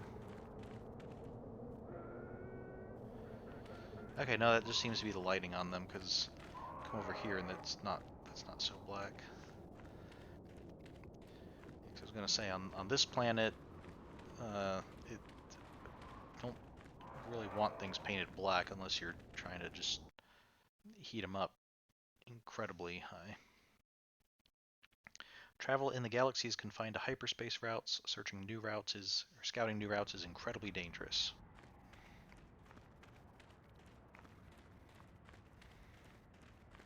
So I think the explanation for that is when you're in hyperspace, like hyperspace allows for faster travel than just travel through normal space, but objects in normal space still create a their gravity still produces some effect in hyperspace, and so you have the well-marked lanes, but then if you go through, if you go off the lanes, then you might end up, if you don't know that there's like a star or a planet or something in your path, you might end up crashing through it. So if there's not, you might find a new lane, but if there is, you might end your scouting very quickly. Oh yeah, we were also gonna forget how many credits we need. Do we have enough credits to get this thing from you? You, please, have you reconsidered? I must sell this Desert Raid plate, but I have no license. Can you help? Okay, why do you need the money? We spent everything on my husband's hunting gear. We hoped that the sport would support us. We hoped. Whoever killed him took everything. All I have left is this Desert Raid plate. We thought we were so lucky when he brought it home. If I could sell it, the kids and I could get out of here. Maybe buy passage to Coruscant? I don't know. Okay, let's talk about what to do with this plate. Will you buy it? I can't sell it myself. They are worth more than 500 credits. I can't afford it right now. Okay. I think we already tried this, but I could take it and sell it for you. I don't know. How could I be sure you would come back? Are you sure you can't buy it? Please. It's the only choice you have, trust me.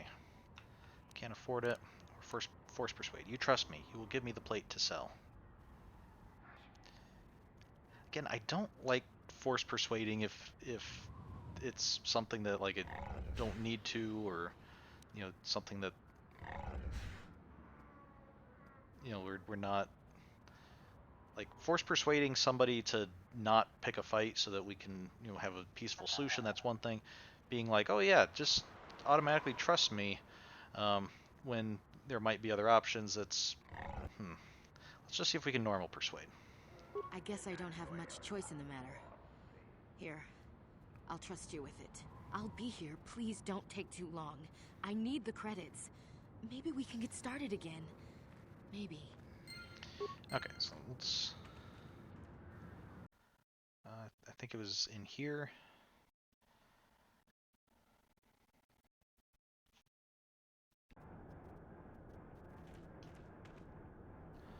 Okay, Faza. Oh hey, there's those Gamorreans again. Hello again. Always a pleasure. What brings you back to Faza's?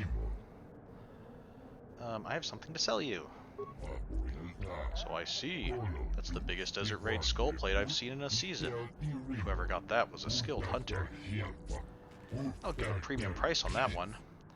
I have a buyer that put in a special request. Does 500 credits sound fair? I was told that it was worth more than 500, but I guess that'll do. Yes, that will do nicely. I thought it would. Do you have anything else to sell? That's it for now. Alright, thanks for your business. Okay, then we'll go give you 500 credits. Which means we just break even in the deal, but we're mainly doing it to help out, so that's okay. You're back. Please, have you sold the plate I gave you? My children and I are counting on the credits. Okay, yes, I have sold the plate, or I haven't sold it yet, I'll come back. So that would be the kind of scummy option if you just wanted to run off with the credits, I guess. No, I have sold the plate, and yeah, I can give you credits. You have? Did Faza give you a good price? How much did you get for us? Okay, he paid 200 more than you thought, here. Or he paid full value, here, it's all yours. Or the plate wasn't worth as much as you said. Or I got a good price, you get nothing. Okay, I see. So we can, if he paid full value, we can give her 500 credits. If we do this, I guess we give her 700 credits. Make her think that we got more for it than we did. She does seem kind of desperate, and she doesn't seem like she was trying to cheat us or anything. She was actually taking a big risk trusting us. I think we can give her some extra credits, sure. You paid 200 more than you thought here. 700 credits. Oh, thank you. It is more than generous of you. I don't know what to say. I just don't. Wow. Sometimes helping people feels pretty good, you know? For whatever it means, may the Force be with you. You saved us.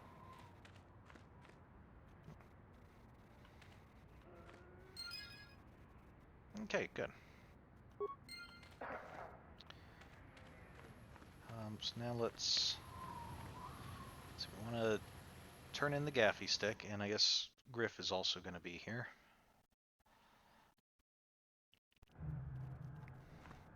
Oh, and we need to talk to Iziz to find out where the star map is, of course. Yeah. Greetings again from the offices of Zerga Corporation. Is this about bounties or something else? I have gaffy sticks to redeem for bounties. Alright, you want to ask about our agreement? Yeah, let's turn in the gaffy stick. I see that, but do you have the all-important Chieftain's gaffy? That was what you agreed to get for us. Yes, here it is. Well, that is a very big headache that you've removed. I'm sure there are still sand people out there, but they'll be quieter now. I think I'll give you a bonus for this. You've more than lived up to your side of the bargain. Zerga Corporation thanks you. Okay, that amount will suffice. For a bit more, I could maintain my vigilance in the future. Or force persuade, you want to give me an additional reward. Hand over more, or I bury you the same as the sand people.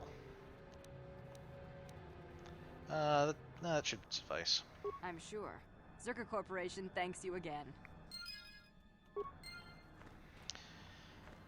Oh, hey, Griff. Yeah, not sure if Mission's going to want to speak to you, but you did say something about work, so let's hear it, and before we decide if we accept or not. Ah, just the person I was hoping to see. Save it, Griff.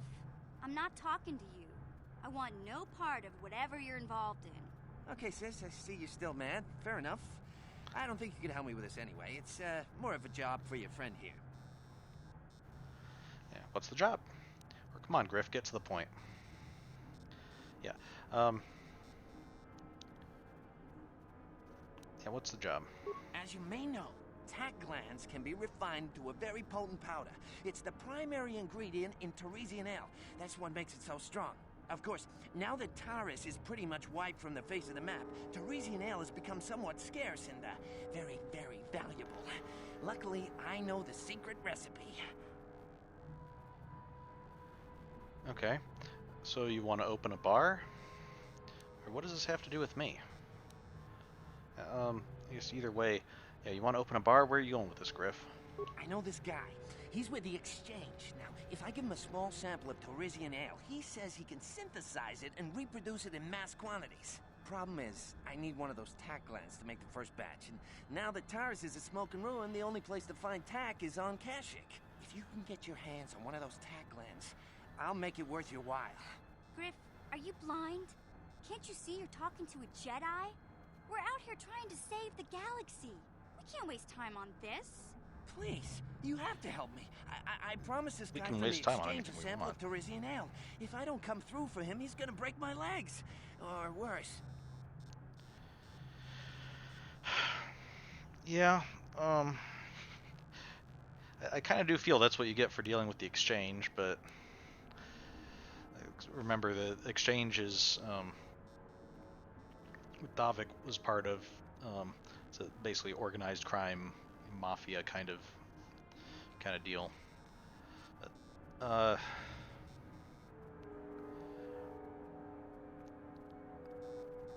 as much as I don't like, I don't want to support Griff working with the Exchange.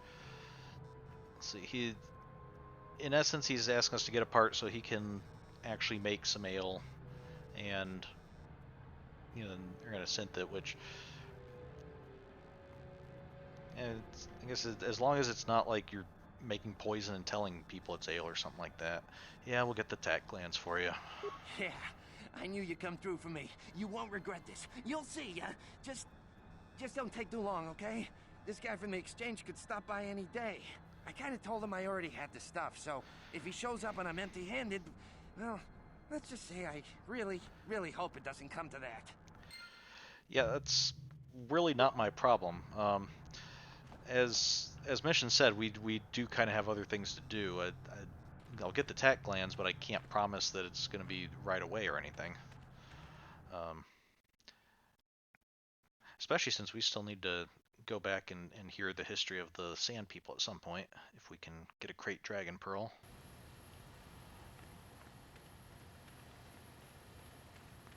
So, okay, let's see.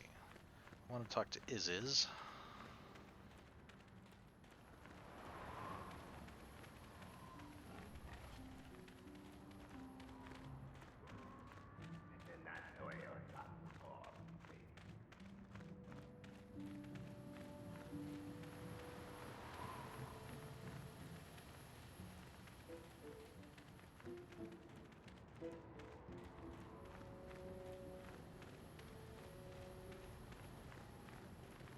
Hello, Iziz.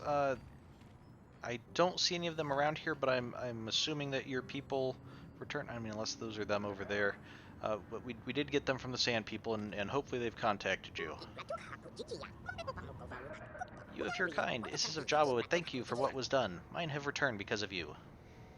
It is as was agreed, as Isis hoped it was. I have things to give you. Take and be welcome. Okay. I'm looking for something called a star map. Can you help? Or that will be fine. Good luck. I think I should ask for more. Or you'll give me more, you'll regret. Now, just, I think you mentioned that you knew about a star map. What can you tell me about it? You have saved the tribe of Isis, and we of Jawa are willing to trade. In the sands of the east, the eastern dune sea, we dig for the people of sand and find the strange thing of the people before. We could not take it because of dragons in the lair. That is where you have to go. Take this map to the eastern dunes.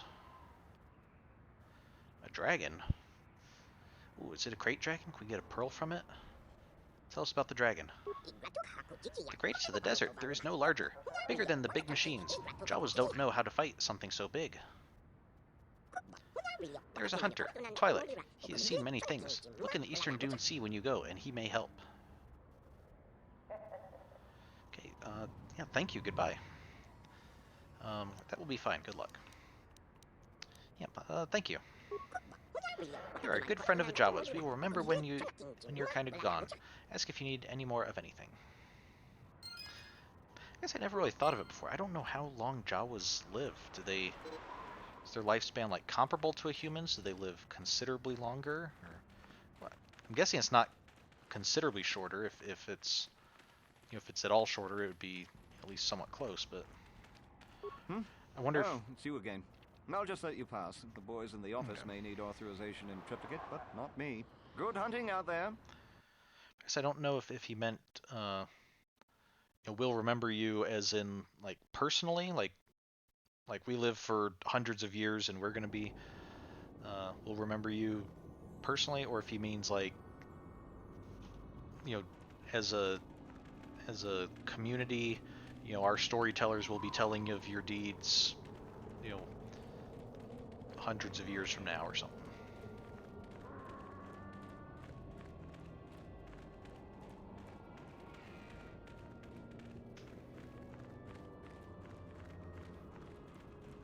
I guess for all we know, the Jawas could be, being that height, maybe they're the same kind of creatures as Yoda is, and they could live to be near 1,000 years old or something.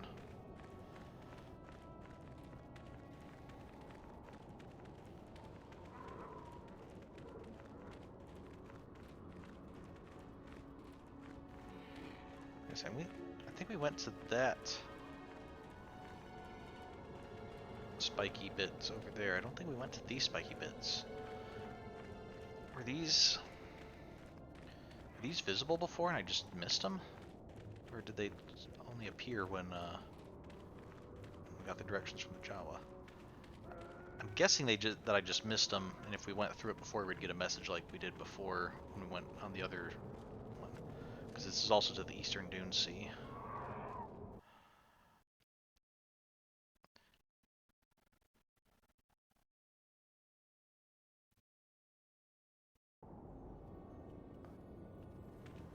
Is that a crate dragon? That's a dewback. I don't want to look at the Zerka marker post. Look at the dewback, okay.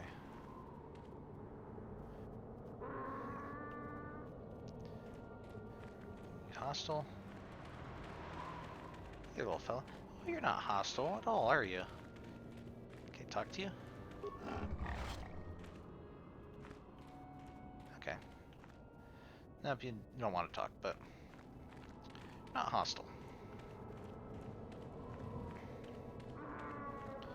Okay. So we should have, that's back to Anchorhead. That's probably over to the Sand People Enclave. And okay, that's a big cave. Is that where Crate Dragon is?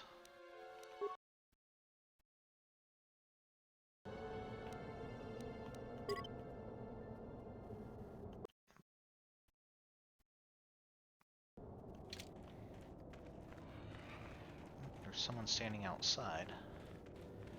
Might be the Twi'lek we were told to meet over here.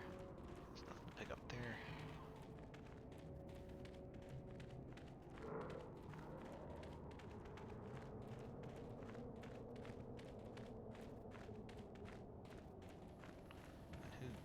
Someone else up there. I'm tired of waiting, Comad. How big can this dragon of yours be? I'm going in. That seems like a smart thing to do.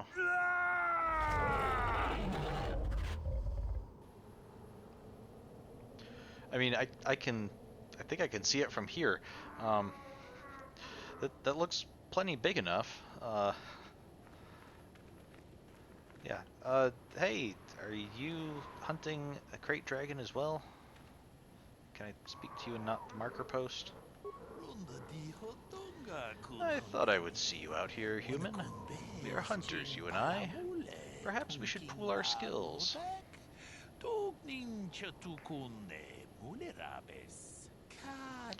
I have tracked a very special beast to its lair. A crate dragon rests within. Tonight he is the hunted, although by unorthodox means. I thought you preferred the solo hunt. Or why do you want me and not another hunter? Why should I trust you? I'm looking for a star map. It may be in the dragon's lair. Well, I don't think we need to give him that much information. I thought you did say something about solo hunting. That is true, but this is still a very critical fight. Bull dragon. It is larger than the one my father felled a decade ago, and he is too far out of his territory and must be dealt with. I might not prevail alone, human, but I must try.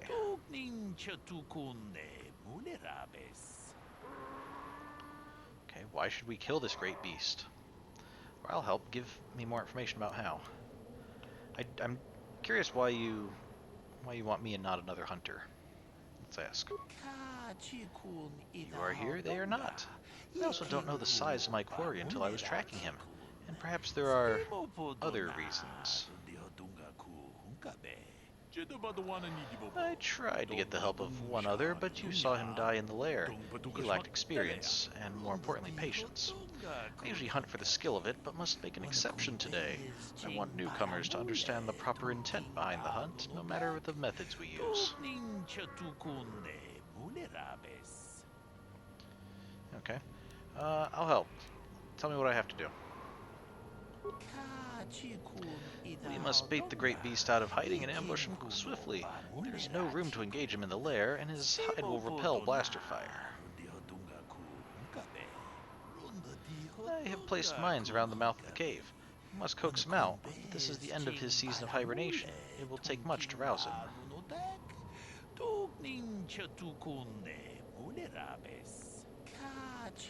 The food of a beast this size is almost exclusively banthas, and foolish hunters if we are not careful. To lure him out, we must lure his food to tempt him. how will we lead the banthas here? You place mines? That doesn't seem sporting. I mean, it's not... Placing mines isn't very sporting, but as he said, what I gather from what he said, he's not necessarily doing this for a sporting hunt. It's this one is getting aggressive and it's outside its territory, and so I mean it could pose a danger to more people. So actually, just main thing is we need to put it down. So if mines help with that, that's fine. But how are we going to lead banthas here? They too have their food of choice. We must find some bantha fodder to lead the banthas here. I have a few ideas about where this may be found.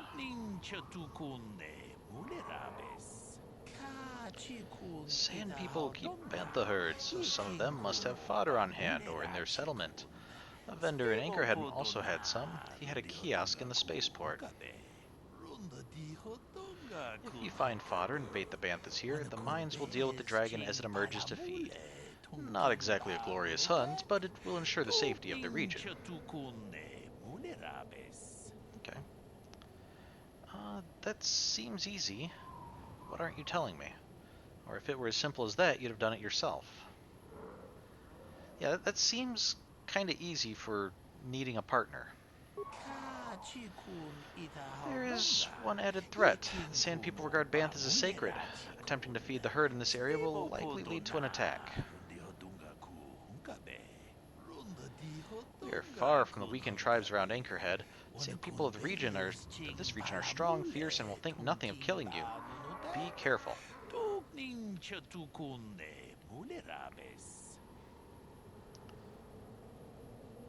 Okay, they posed no real threat to me before.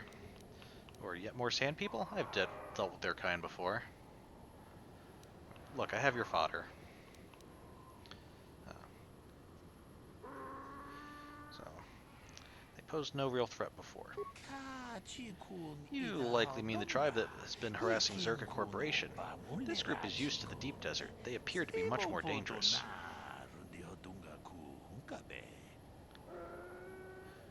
I'm actually glad that it's a different tribe, because that means that hopefully doing this won't damage our relations with the other tribe that we're going to be hopefully getting a Crate Dragon Pearl for. Thanks for the information. I don't need you anymore. No. Why am I doing most of the legwork? Yeah, what exactly are you bringing here other than... I guess you set up the mines, but... I have spent a long time tracking this creature. Many hunters do not return from such searches. I have earned my place here.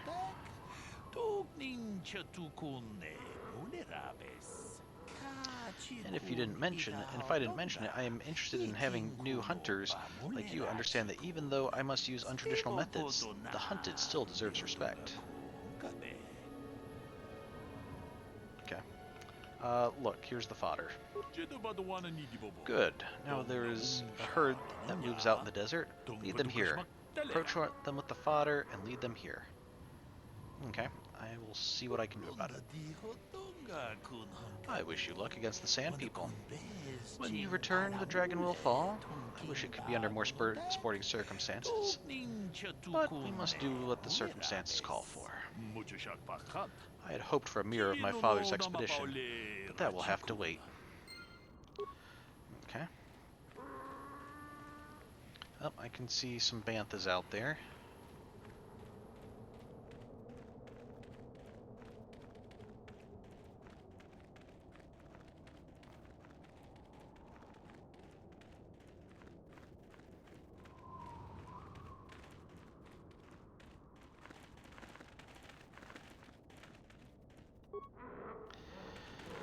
Bantha perks up as you approach, obviously attracted to the smell of the fodder you are carrying. The whole herd falls in step.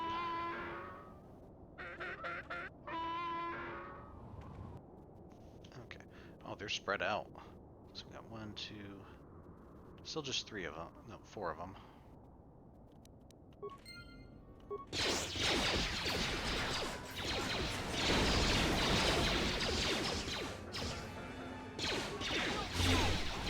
None of you guys are using gaffy sticks? And, well, I guess now you are, but you weren't before.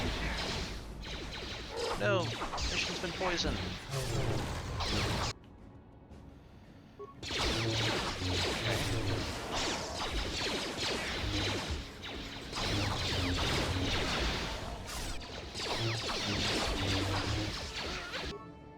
Okay, let's switch to HK and have him use that on himself.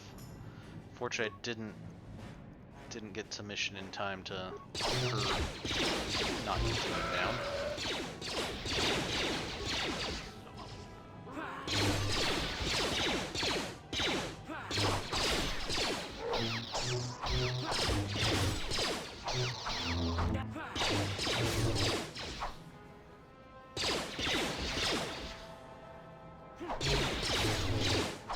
These guys do take a bit more of a beating than the other ones.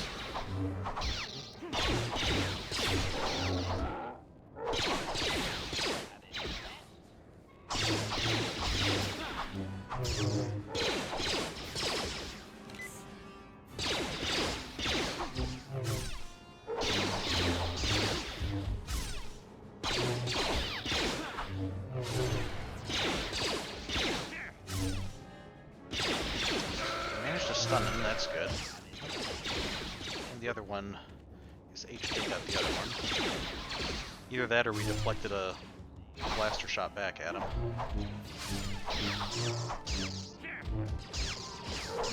Oh, this is actually getting like a little cinematic fight here.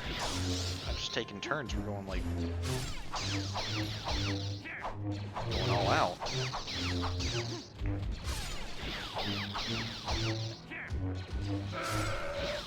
There we go. Alright, wouldn't let me move for a moment.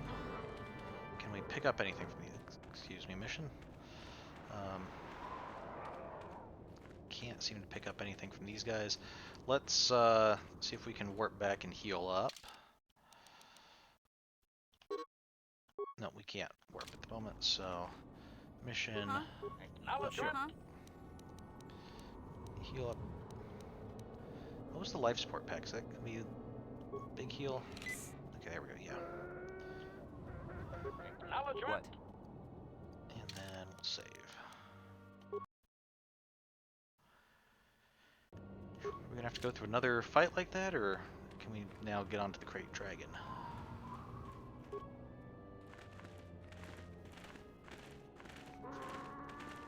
Nope, sounds like we're gonna get attacked again. Nope. Good job. Come talk to me.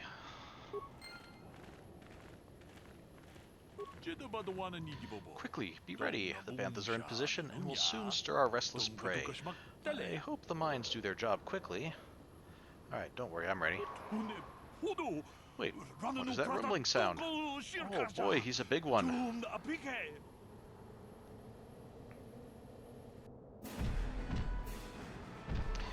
Oh, there he is. Such a majestic creature. Stomping over several mines and only getting a little wounded. Bantha's not afraid at all, either of the dragon or of the mines. Interesting. It is done, and the great beast is dead. To my shame, I denied him a final fight, but I will honor his memory to make amends.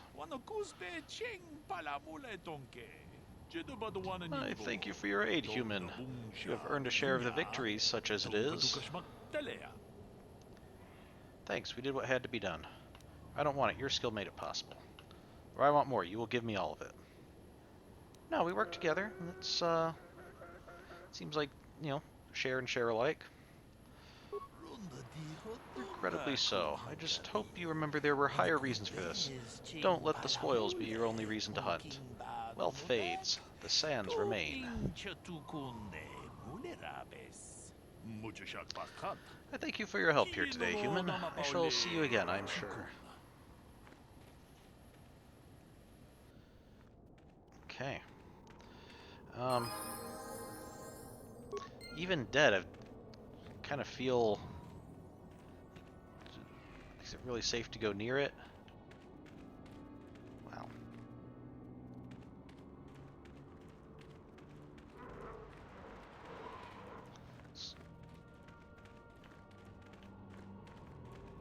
Does he have two tails or a forked tail? Huh.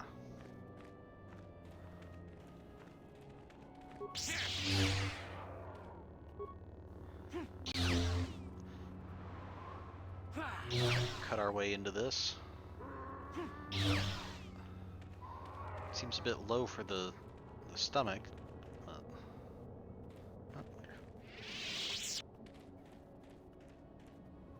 Wait, where'd it go?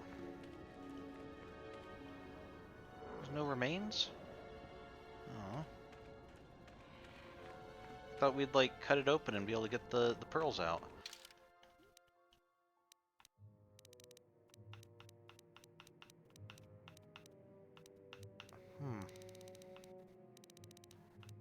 Oh, we already have a Great Dragon Pearl. Oh, it can be used in a lightsaber. Taken from the gullet of Great Dragon, this crystalline pearl appears to have refractory qualities that might allow it to function as a lightsaber crystal once properly adapted. Well, that's pretty cool, but unfortunately we've already promised it to the chieftain of the Sand People, so we'll probably have to forego that. Let's get more dexterous.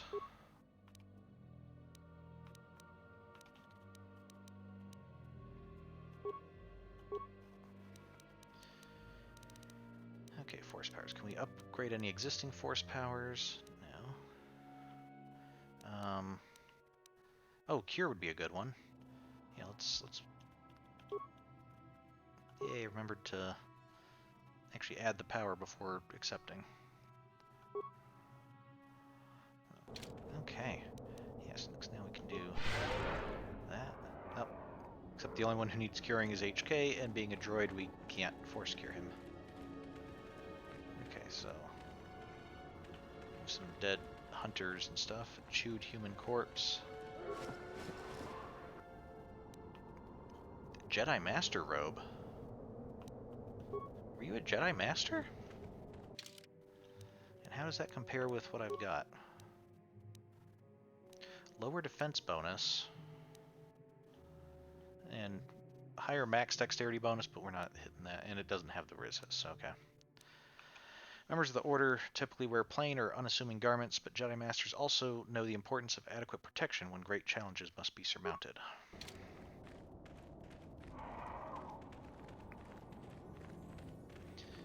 Okay, so let's... Crystal Opila. It's probably another lightsaber crystal. Okay, nerve amplifier belt. Okay. A lot of this stuff we're not going to need, but it might be useful. Could sell it for money. Oh, it's like further back in its lair, I guess. We can't go up that way, but the cave does go further back. And here's the star map. So how long has this Krayt Dragon been here? Because it's the only reason I can think of that this wouldn't have been discovered. Well, except that it was discovered because Iziz knew about it. He just probably didn't know how to access it or something. Maybe you need the Force to open this.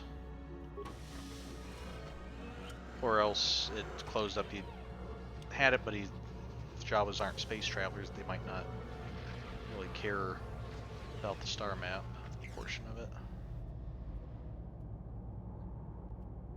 Hey, it's one of those star maps, ain't it? Kind of weird finding it in the back of a Krayt Dragon's lair, don't you think? Observation. There is tremendous power emanating from the star map. I wonder if the Krayt Dragon was drawn to this cave because of it. Possibly. The star map is a powerful dark side artifact. Or it's probably just coincidence. Yeah, if it's a dark side artifact, it might even have something to do with the Force and drawing living creatures or something. Yes, Master. I am certain you are correct. Now that we have what we came for, I do hope we will be leaving this world soon. I'm growing so sick of sand in my circuits. Okay. So we got that. Let's see.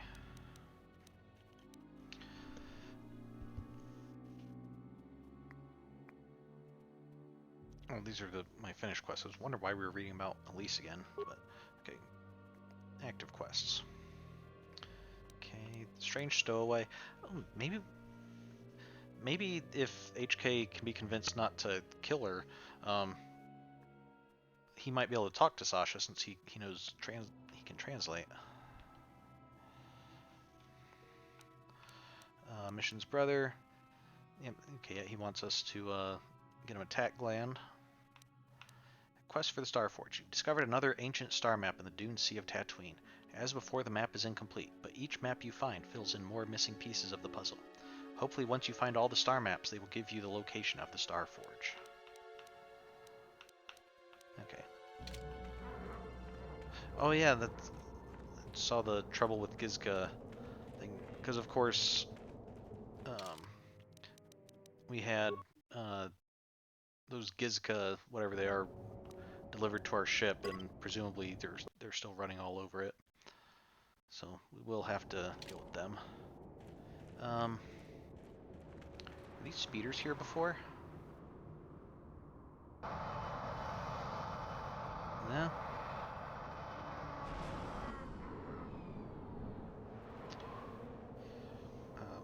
I have to give you credit. You've led me on quite a chase, but nobody gets away from KotOR in the end. You got lucky on Terrace. The Sith attack saved you from a quick and gruesome death.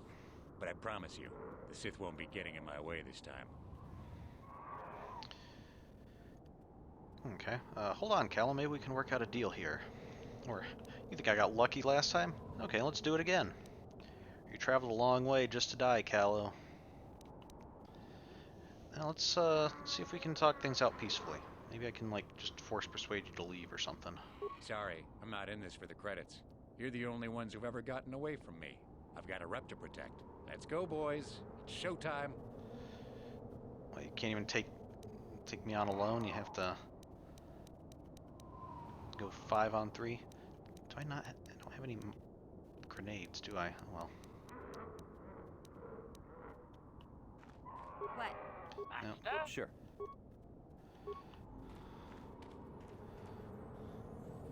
Okay, now I have grenades. It's because I was in the non-combat thing. Okay, let's see. Let's try a cryo-band grenade. Up.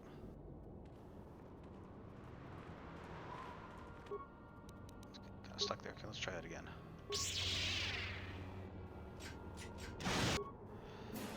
And let's see. Adhesive grenade? Let's see what that does.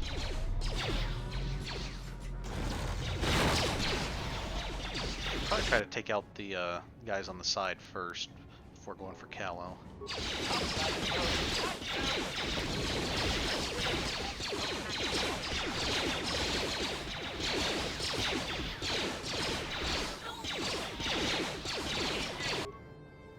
Okay, nope. There, let's try to take out all the extra guys first. Let's heal up Mission and HK.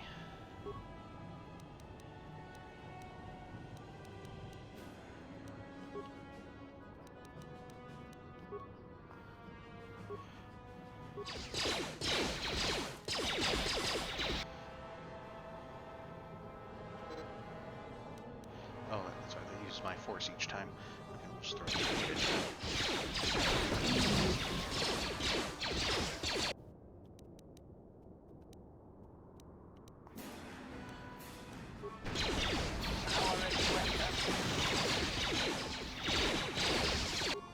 Nope.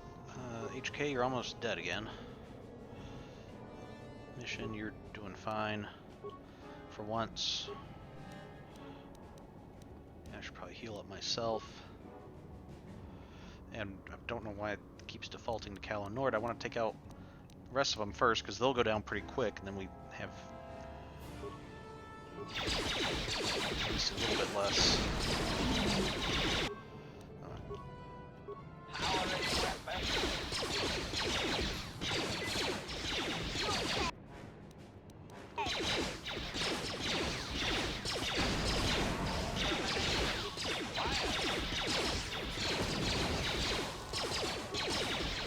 By using grenades, I'm also possibly doing a little bit of damage to KotOR at the same time.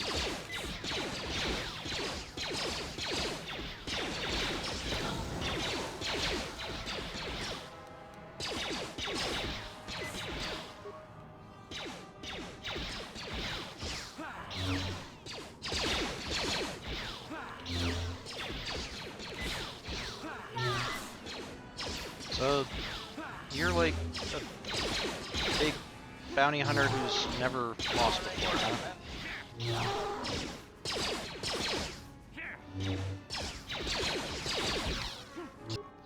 Have to say, honestly, I think you were a bit scarier a few levels ago. You don't seem to have been keeping up as much.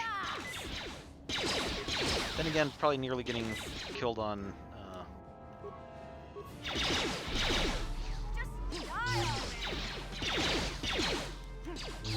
Really getting killed on cars can do that to you, I guess.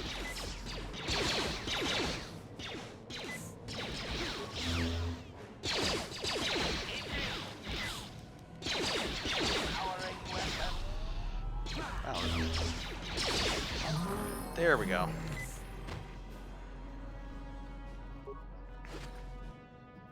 $2,000 credits. Wow. Antidote kit, Mandalorian heavy pistol, Kalo Nord's battle armor. Okay, it's probably heavy, so, but someone might want it. Okay, anybody? Mission, HK. Okay, no other remains to find. All right, and this time we are pretty sure that Kalo Nord is actually dead, not just disappearing to come back later. So. Yeah.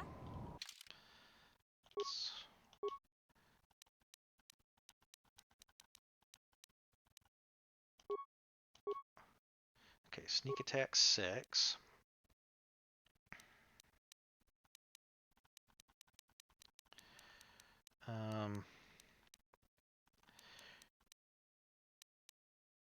Probably give her weapon focus blaster pistol, and she'll actually be able to hit stuff a little better. Oh, forgot that time. And then let's see what HK47, just getting skills this time.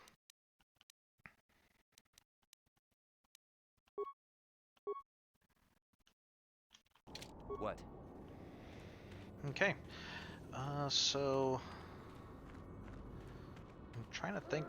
I think that pretty much we'll go back to the Sand People, give them the Crate Dragon Pearl, and then I think that pretty much finishes up Tatooine. We might have some stuff on board our ship with the Gizka, and maybe talk to Sasha, and I think we probably do need to might need to take her back to Tatooine or something.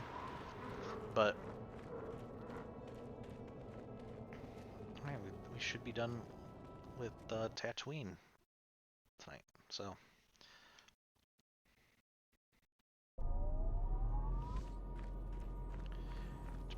depending on how much time we have, we'll either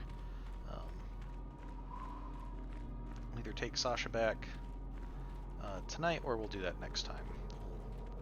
We'll see how long it takes to get everything resolved here. Oh no, a Twilight Corpse. That's green skin, so he's not Griff. It's a thermal detonator though, that's pretty good.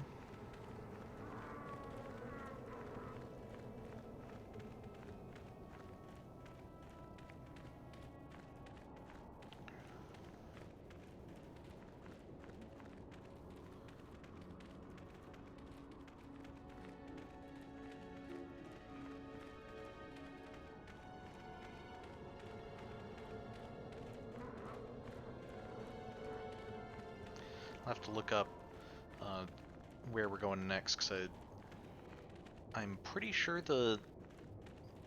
we can do the worlds in any order, but I think there is a level progression. I don't know if they scale with level or if they actually are different levels. But we'll probably do the recommended order just to be on the safe side. This is this is the entrance. No, this is, yeah, here's the chieftain. Okay. Let's give him the Great Dragon Pearl and see if we can talk to the storyteller. Hopefully me streaming the story isn't offensive to the Sand People or blasphemous or anything like that. The Sand People Chieftain seems grateful to you, or at least less inclined to smash your head open like a Pocky Grub stick. Pocky Grub seed. Query, what do you wish to ask of him, Master? I've no further use for him. Kill him, or tell him farewell. I want information on Sand People culture. Yes, we have a Great Dragon Pearl now. Protocol. This will be a very sensitive topic, Master. You will want to be careful with your questions or risk offending him. Not that is much of a worry. I never did ask him, why are they so hostile to outsiders? Translation. Translation. He says that the fact that you have to ask, this is just one more example of your ignorance as an outsider, Master. He says you are blind. Translation. His people believe they are part of the land, living with it. You and your kind dare to raise yourself above it. You remove yourself. Translation. That act of removal makes you an outsider, separate from all that is important. You could never understand how unwelcome you are. Okay, what do you mean, raise myself above the land? Okay, I don't know that we want to get into a philosophical debate with him, because that might lead to him suddenly deciding he doesn't want to be friends with us anymore. So let's just go on to the history. Translation.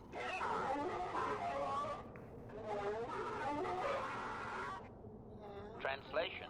You have been told that to be considered worthy of hearing the histories, you need to bring him a dragon pearl from a great dragon. Translation. He says the discussion is closed until you fulfill this condition. He thinks you are just making fun of his traditions. No, here is a great dragon pearl. Translation.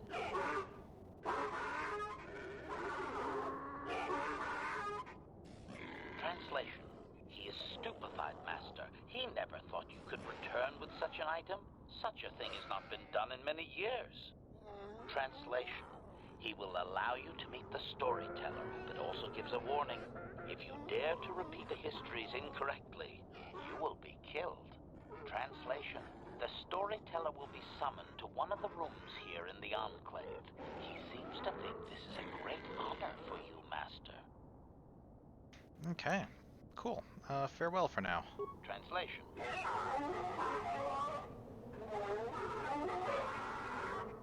Translation. We are free to leave.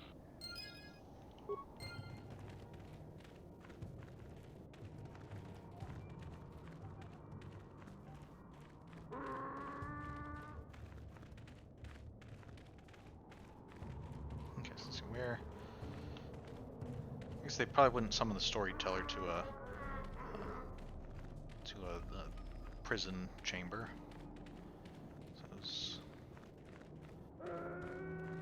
So that's the refuse room, not the storyteller room.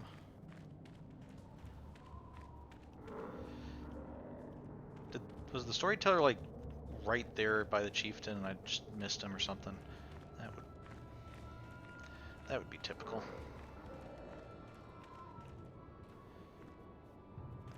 Yeah, it's looking like that's probably what it is. So, storyteller was probably right there and I just ran right past him. Yep. Okay. Let's save so that hopefully I can not die from listening to history.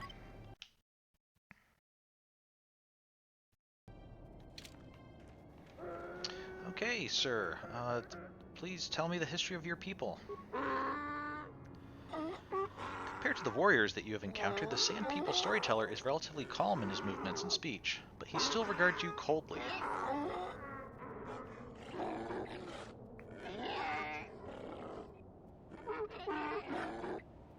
Translation. He identifies himself as the storyteller, Master. He has been told of your warrior skills and will speak the history to you. Okay. I am honored. Ask him what he records. He will speak it? They don't write it down? Or what good will these histories be to me?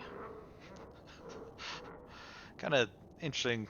Would be an interesting option to go with, considering the trouble we went through practically begging them to tell us the history. So no, I'm honored. Ask him what the history is. Translation.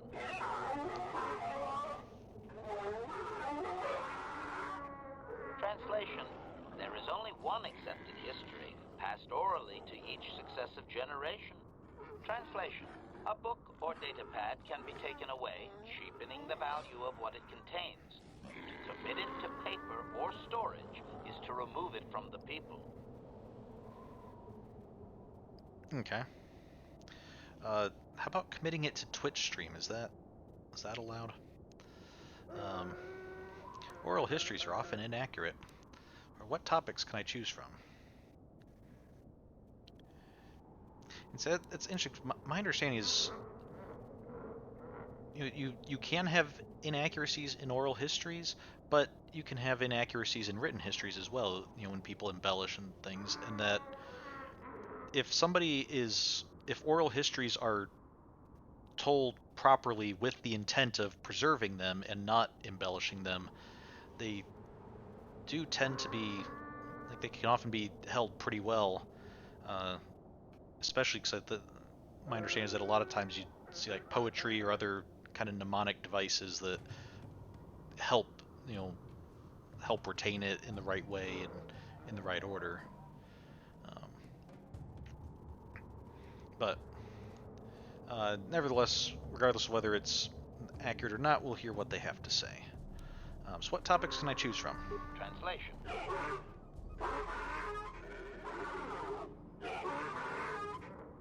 Translation. You may choose to hear the history, or you may choose not to. Their history is a single entity that cannot be partitioned. Translation.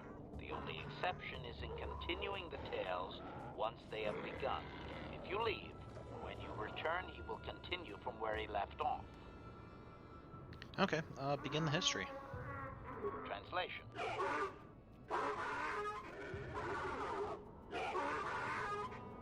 Translation. It begins with the ancient times. They were not sand people, for there was no sand. The land was green with life, and they walked without wrappings. Translation. Though the land was beautiful, they lived apart from the land. They built their walls high and saw beyond the horizon. They dared to reach the stars. Translation. There are no words for how long ago this was. It was before the outsiders, before the abduction, before the cities fell, before the builders. Okay.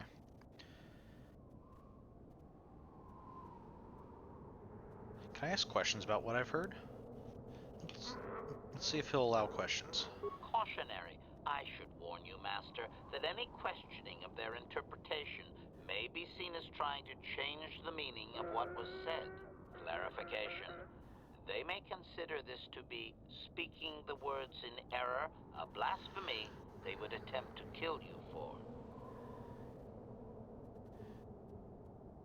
Okay, maybe we'll just continue listening to the history. Obedient. I will ask whatever you wish, Master. Okay, continue the history. Translation. Translation. His arrogant people touched the stars, and this sin drew the attention of the builders. The builders did not touch the stars, they lashed them to millstones. Translation.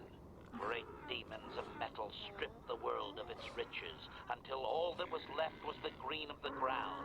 the great cities were lifted away. Translation: those that had used the wealth were taken along with it. Transgressors abducted to serve past the sky, seeding the stars with penitent, adaptable slaves. Okay, continue. Translation.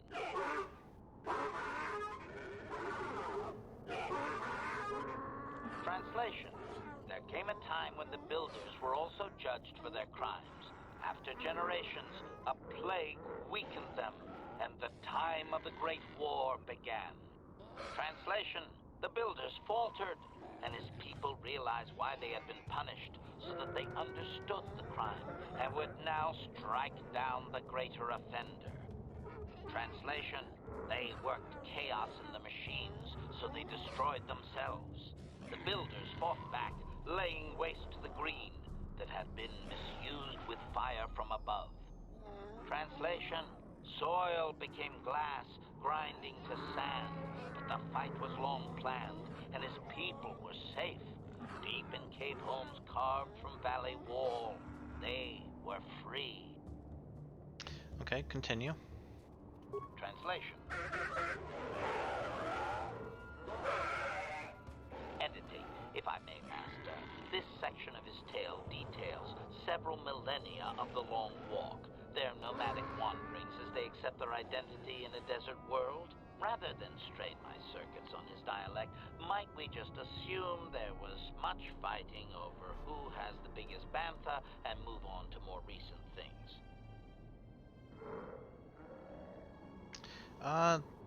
If you can gently encourage that, go ahead. Or, no, I want to hear it all. No, we're here to hear all of it. Just go ahead and translate. Resignation. Very well, Master. Several hours later. Translation. The tribes spread far, distant from each other, but all the sand people and all cherished the land that remained. The sand would not be misused. Translation. Then machines fell from the stars again, outsiders like you that brazenly walked apart from the land. And greater still was the insult to come. Translation. These outsiders reminded them of their past transgression, of the time when they too walked apart from land. The outsiders, your kind, looked like their ancient abducted. Translation. So it is to the current sons that the Sand People hate all outsiders and give them no footing. You come again, time after time, adaptable slaves to the machine. Okay, is there anything else? Editing. The last 1,000 years are full of conflicts with different groups of attempted planetary settlers, all of whom are poorly described, long dead, and likely untraceable. I believe I have truncated it down to the usable bits in what was already said. I hope it is enough, Master. Okay. Yeah, that sounds good. Translation.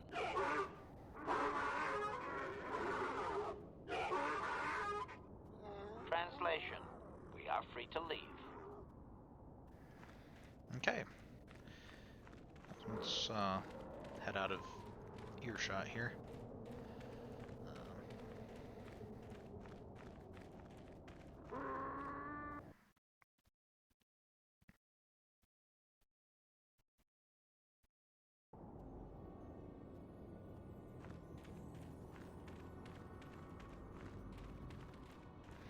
Okay, so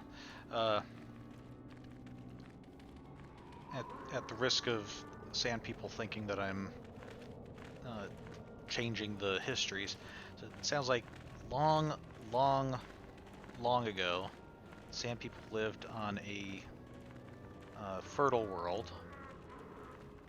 They managed space travel and encountered the Builders, who sounds like enslaved them and abducted some of them to seed onto other worlds, and eventually they were able to, the Builders were overcome with a plague, and during that moment of weakness, the Sand People's ancestors sabotage the work that they were doing, and nope, I'm not changing the history of your people or editing it or anything. Um, and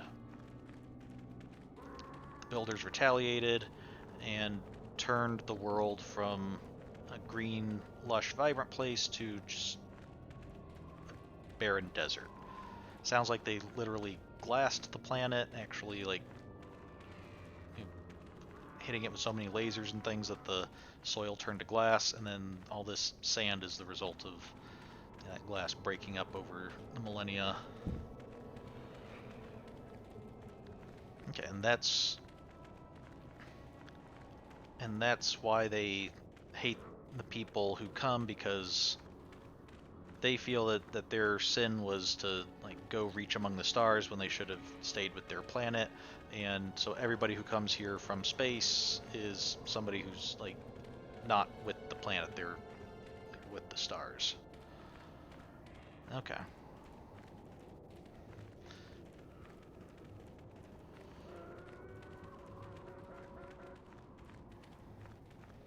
Yeah, that also does make it a little bit tougher to negotiate a peace, because it's not just like, oh, you're on this bit of land that we claim, and you can go take some other land or something.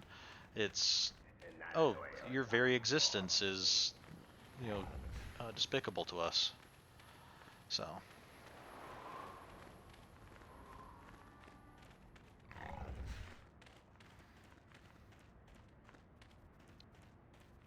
let's just check the journal.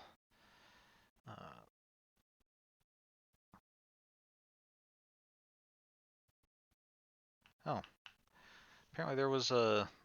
Should have talked to John on Tatooine. I think we'll be going back to Tatooine, so we'll talk to him then. The stowaway, his brother. Okay, Juhani's another companion quest. The quest for the Star Forge, other pieces. HK47. Gizka. Okay, more companion stuff. Okay.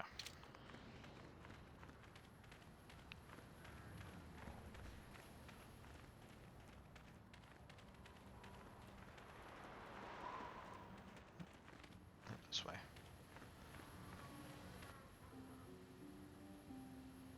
Oh, hello there.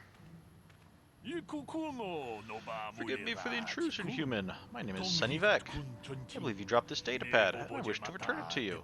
I didn't drop anything. I'm sorry, there must be some mistake. What is this, some kind of con game? Thanks. I mean, clearly this guy's trying to give me the datapad, probably some message for my eyes only. Either a warning or a threat, depending on whether this guy is friend or foe. I doubt he's going to just own up to it regardless. So just thanks. We'll check out the datapad once you walk off. My pleasure, human. You should examine it to make sure it is not broken.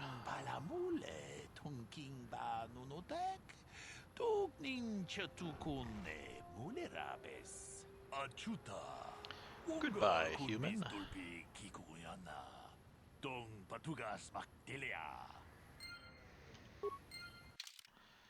Okay, let's see, what's this all about? Yep. Parts, antidote kit, star map Tatooine, okay. Datapad. Okay, this datapad contains a single short cryptic message. The Genoharadin say to see Hullis on Manan. Come alone or not at all.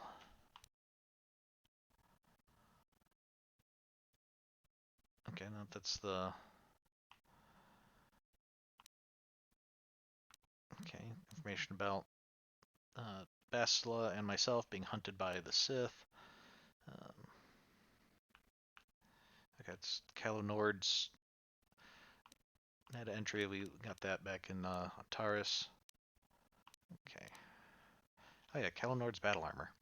It is heavy. Okay, defense bonus 9 and some damage resistance. This is probably why he was so hard to take down.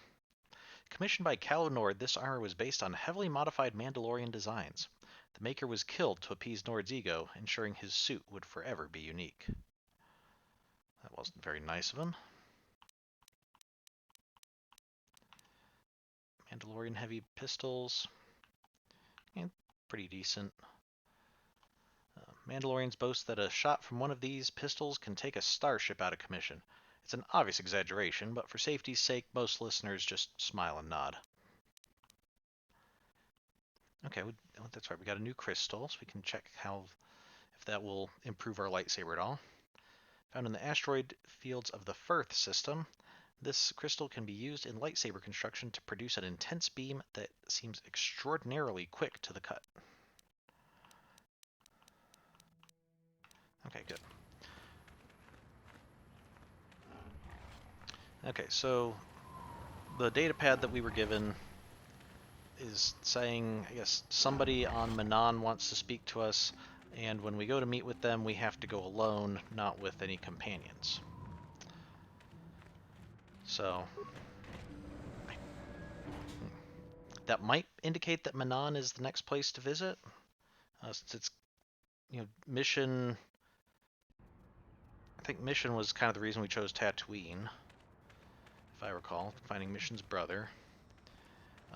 Maybe this datapad is meant to send us to Manon. Alright, let's go see what's going on our ship.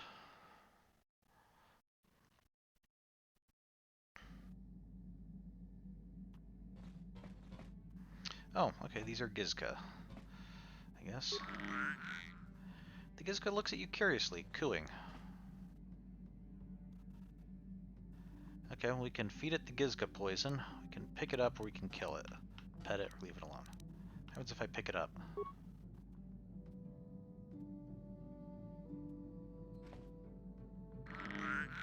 You try to pick up the Gizka, but it wriggles from your grasp and plops back down to the floor. Okay, what happens if I pet it?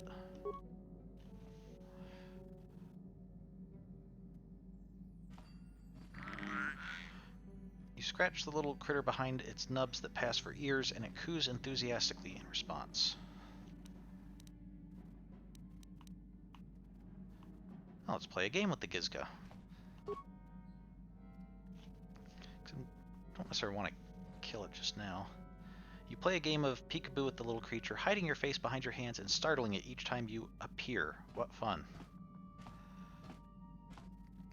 Not exactly the sort of game I would immediately jump to playing with it seems to be just like an animal. Let's leave it alone. Guess the Gizka looks disappointed at the lack of attention and hops away.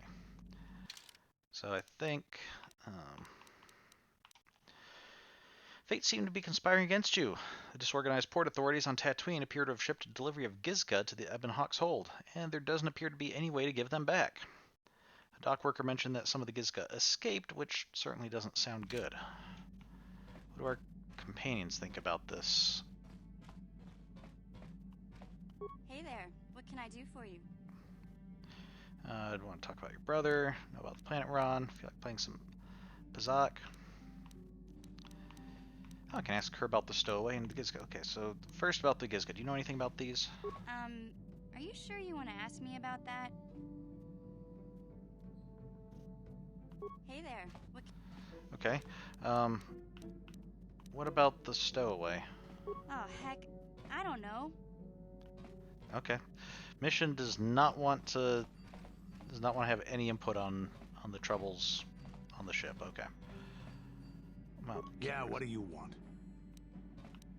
Have you seen all the Gizka on the ship? So deal with it. Why are you asking me about it? Yeah, what do you... Okay, what about the stowaway?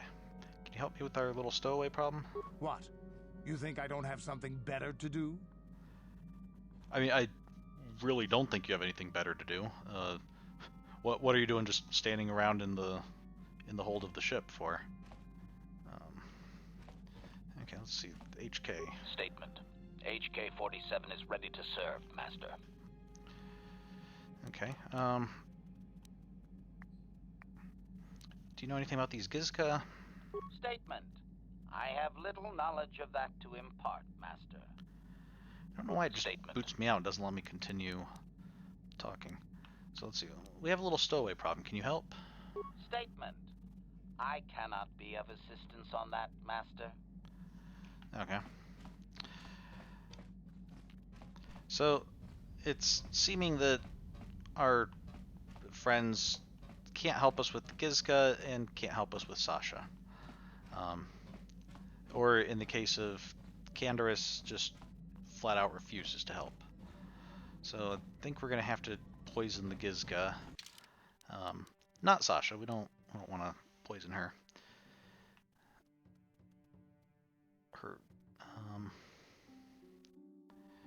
So her original home seems to be Tatooine, perhaps some of their colors. So let's get rid of the Gizka, and then let's head to Tatooine. See if we can turn Sasha to her people, and also we'll see if we can find John and tell him about the Mandalorians that we took care of. So, yeah, you guys are cute and all, but you're also seem to be a bit of a nuisance, so here. The Gizka devours the poison in a single greedy gulp. It will probably take a few seconds for the poison to have an effect.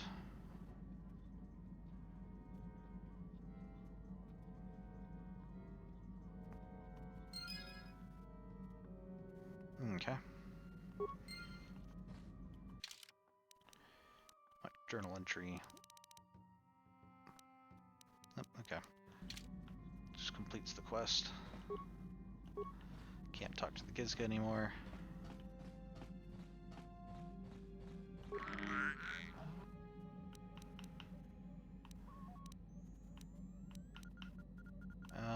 Let's leave it alone. I'm pretty sure when we got the poison it said something like that it would spread it around or something. Oh, this Gizka's dead.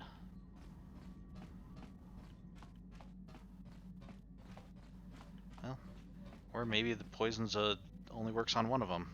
Wonder why we can't just kill them. Oh.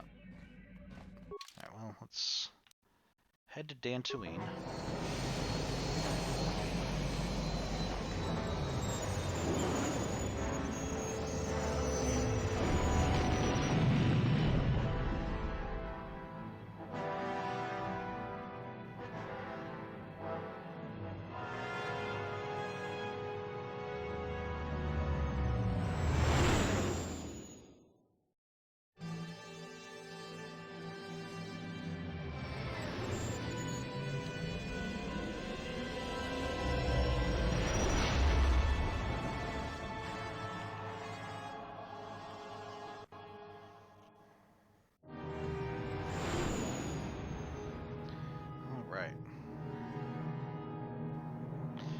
There might be a little bit of an ocean way over there, but most of what we're seeing is just grasslands.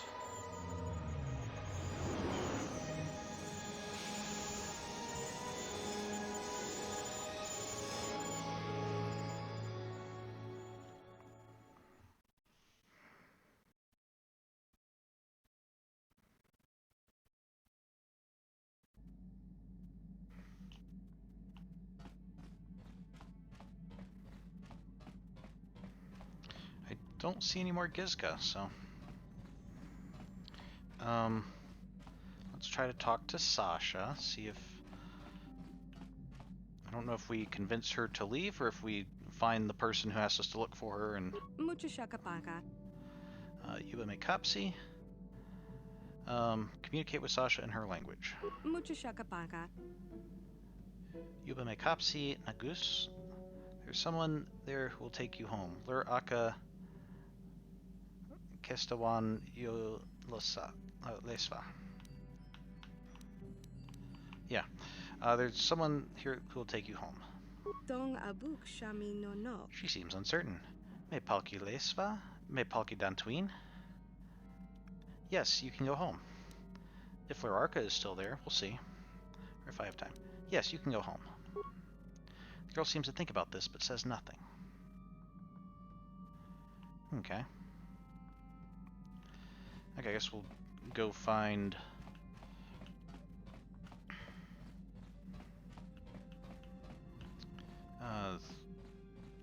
He was like a family retainer or something. Let's say Karth and Basil. We haven't dealt with them in a little while.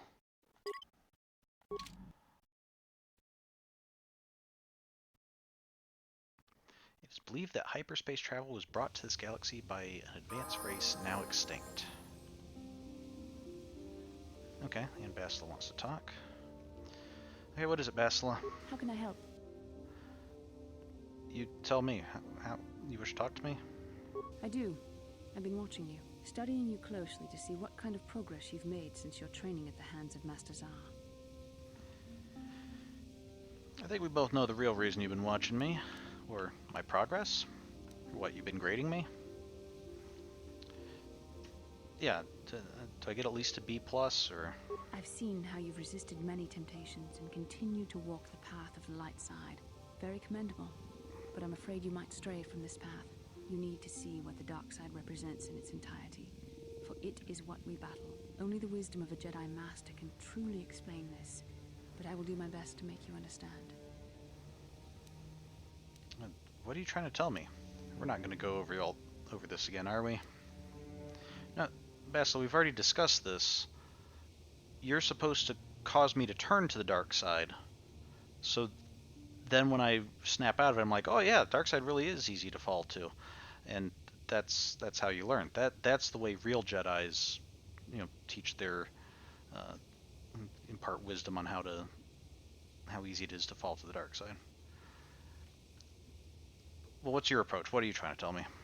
The dark side is not simply giving in to anger, temptation, or to use the Force to destructive ends. These things only lead to the dark side.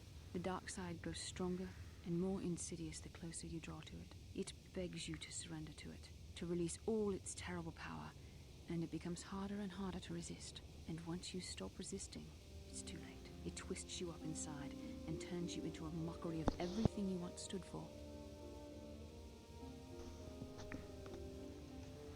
You seem to know that temptation very well. How can you know it's so terrible?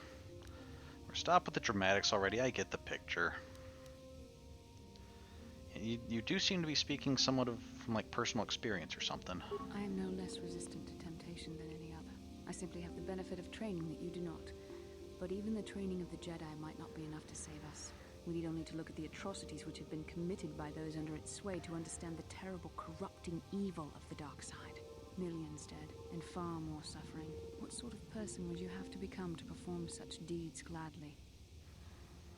I couldn't see myself ever doing such things. Are you saying the light side is innocent of killing? I don't know. Yeah, I honestly don't see myself just, slaughtering worlds and intentionally causing suffering and stuff. That is why the dark side is so insidious.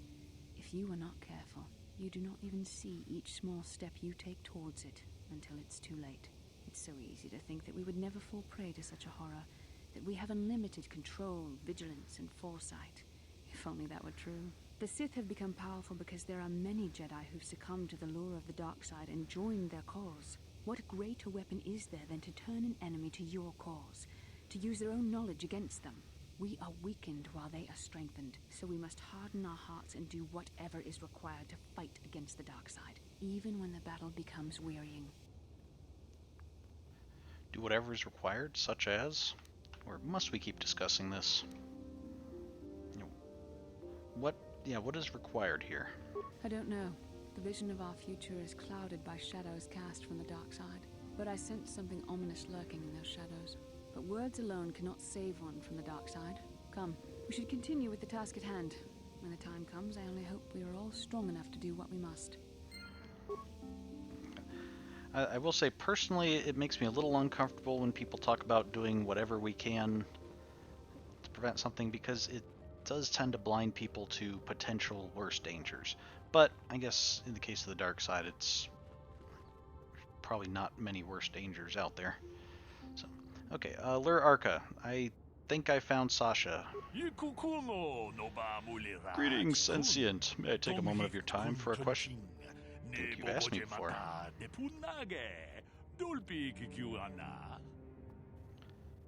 Okay, go ahead. I represent a human citizen of Tatooine by the name of Rundil Otsulem. His ranch has had considerable difficulty with Mandalorian raiders for many years.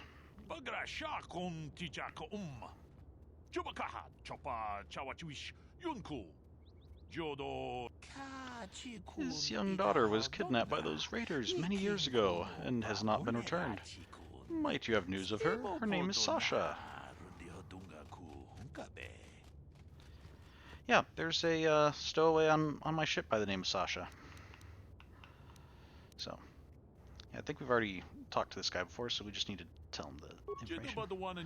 This is most exciting news, Sentient. Are you certain of this? You can come on board and see her if you like. Or, yes, I am. She only speaks a smattering of Mandalorian, but I was able to figure it out.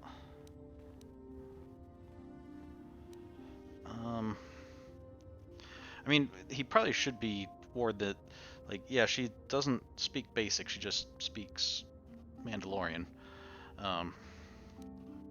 But we can invite him on board, yeah, you can come see her. I do not make it a habit to board the vessels of strange humans, but I might make an exception this once. Are you certain the human is Sasha? Yeah, we were able to sort it out eventually. It was kind of fun, actually, trying to figure out a language I wasn't familiar with. You have convinced me, Sentient, that your stowaway is indeed the one I seek. Would you allow me to see her?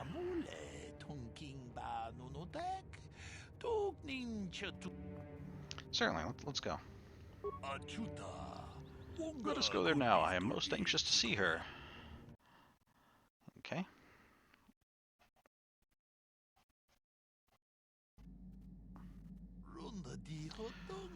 Though you have aged, young Sentient, I do believe you are indeed the one I seek. I am here to return you to your father.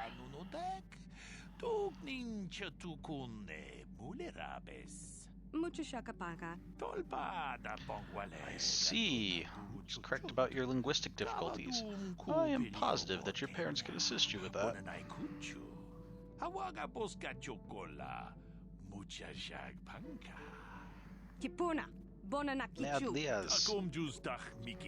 Calm yourself, child. I will take you home. Sasha ne soan ni bristig. Bristig ne lesa. Okay. Ler arca nabads. Nagisen lesva, Sasha. Okay, I think we can tell her Ler Arca's not a bad guy. You'll be safe, Sasha. Or you Lesva? Me palki Lesva? Ibristig. Thank you for your assistance, Sentient. I am sure the girl's parents will be most appreciative of your efforts.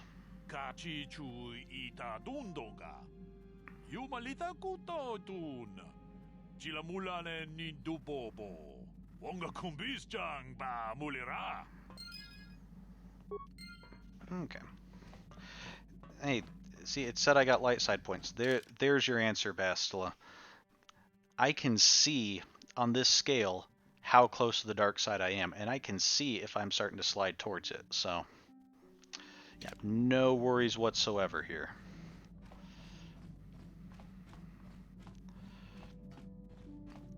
All you have to do is just keep your eye on the...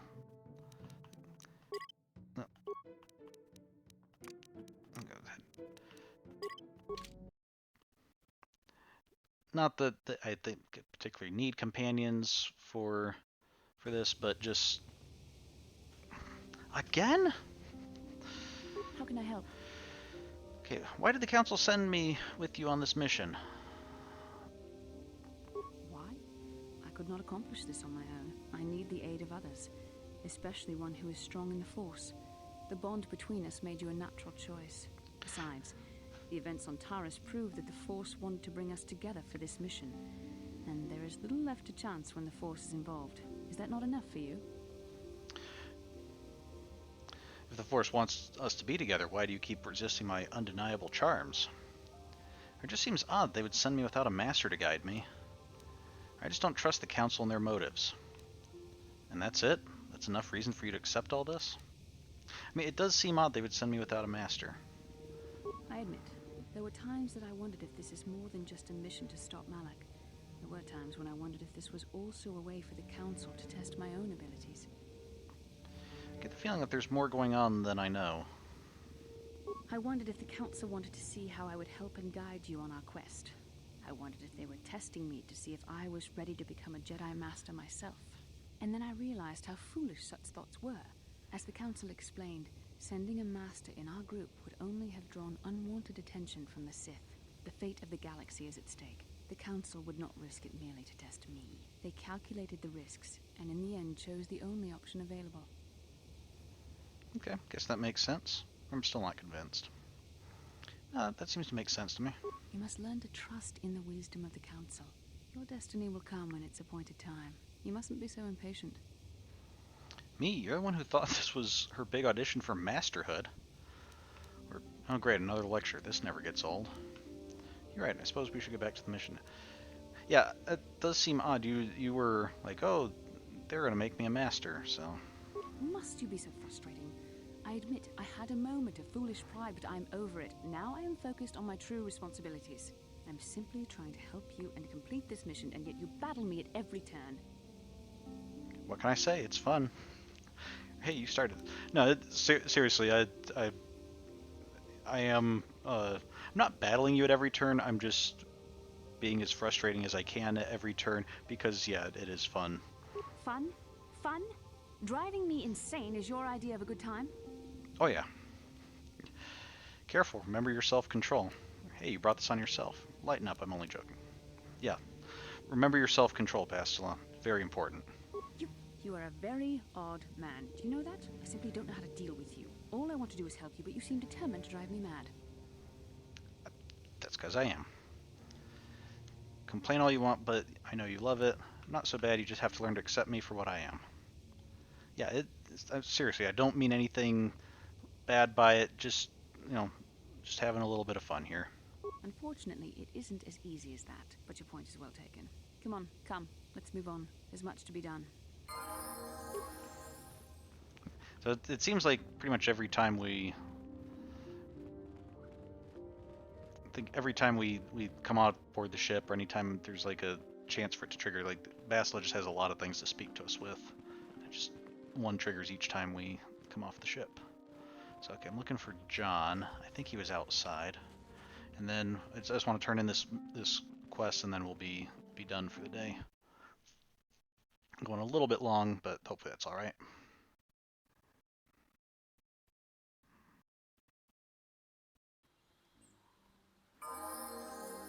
Settlers, Jedi. Now Karth.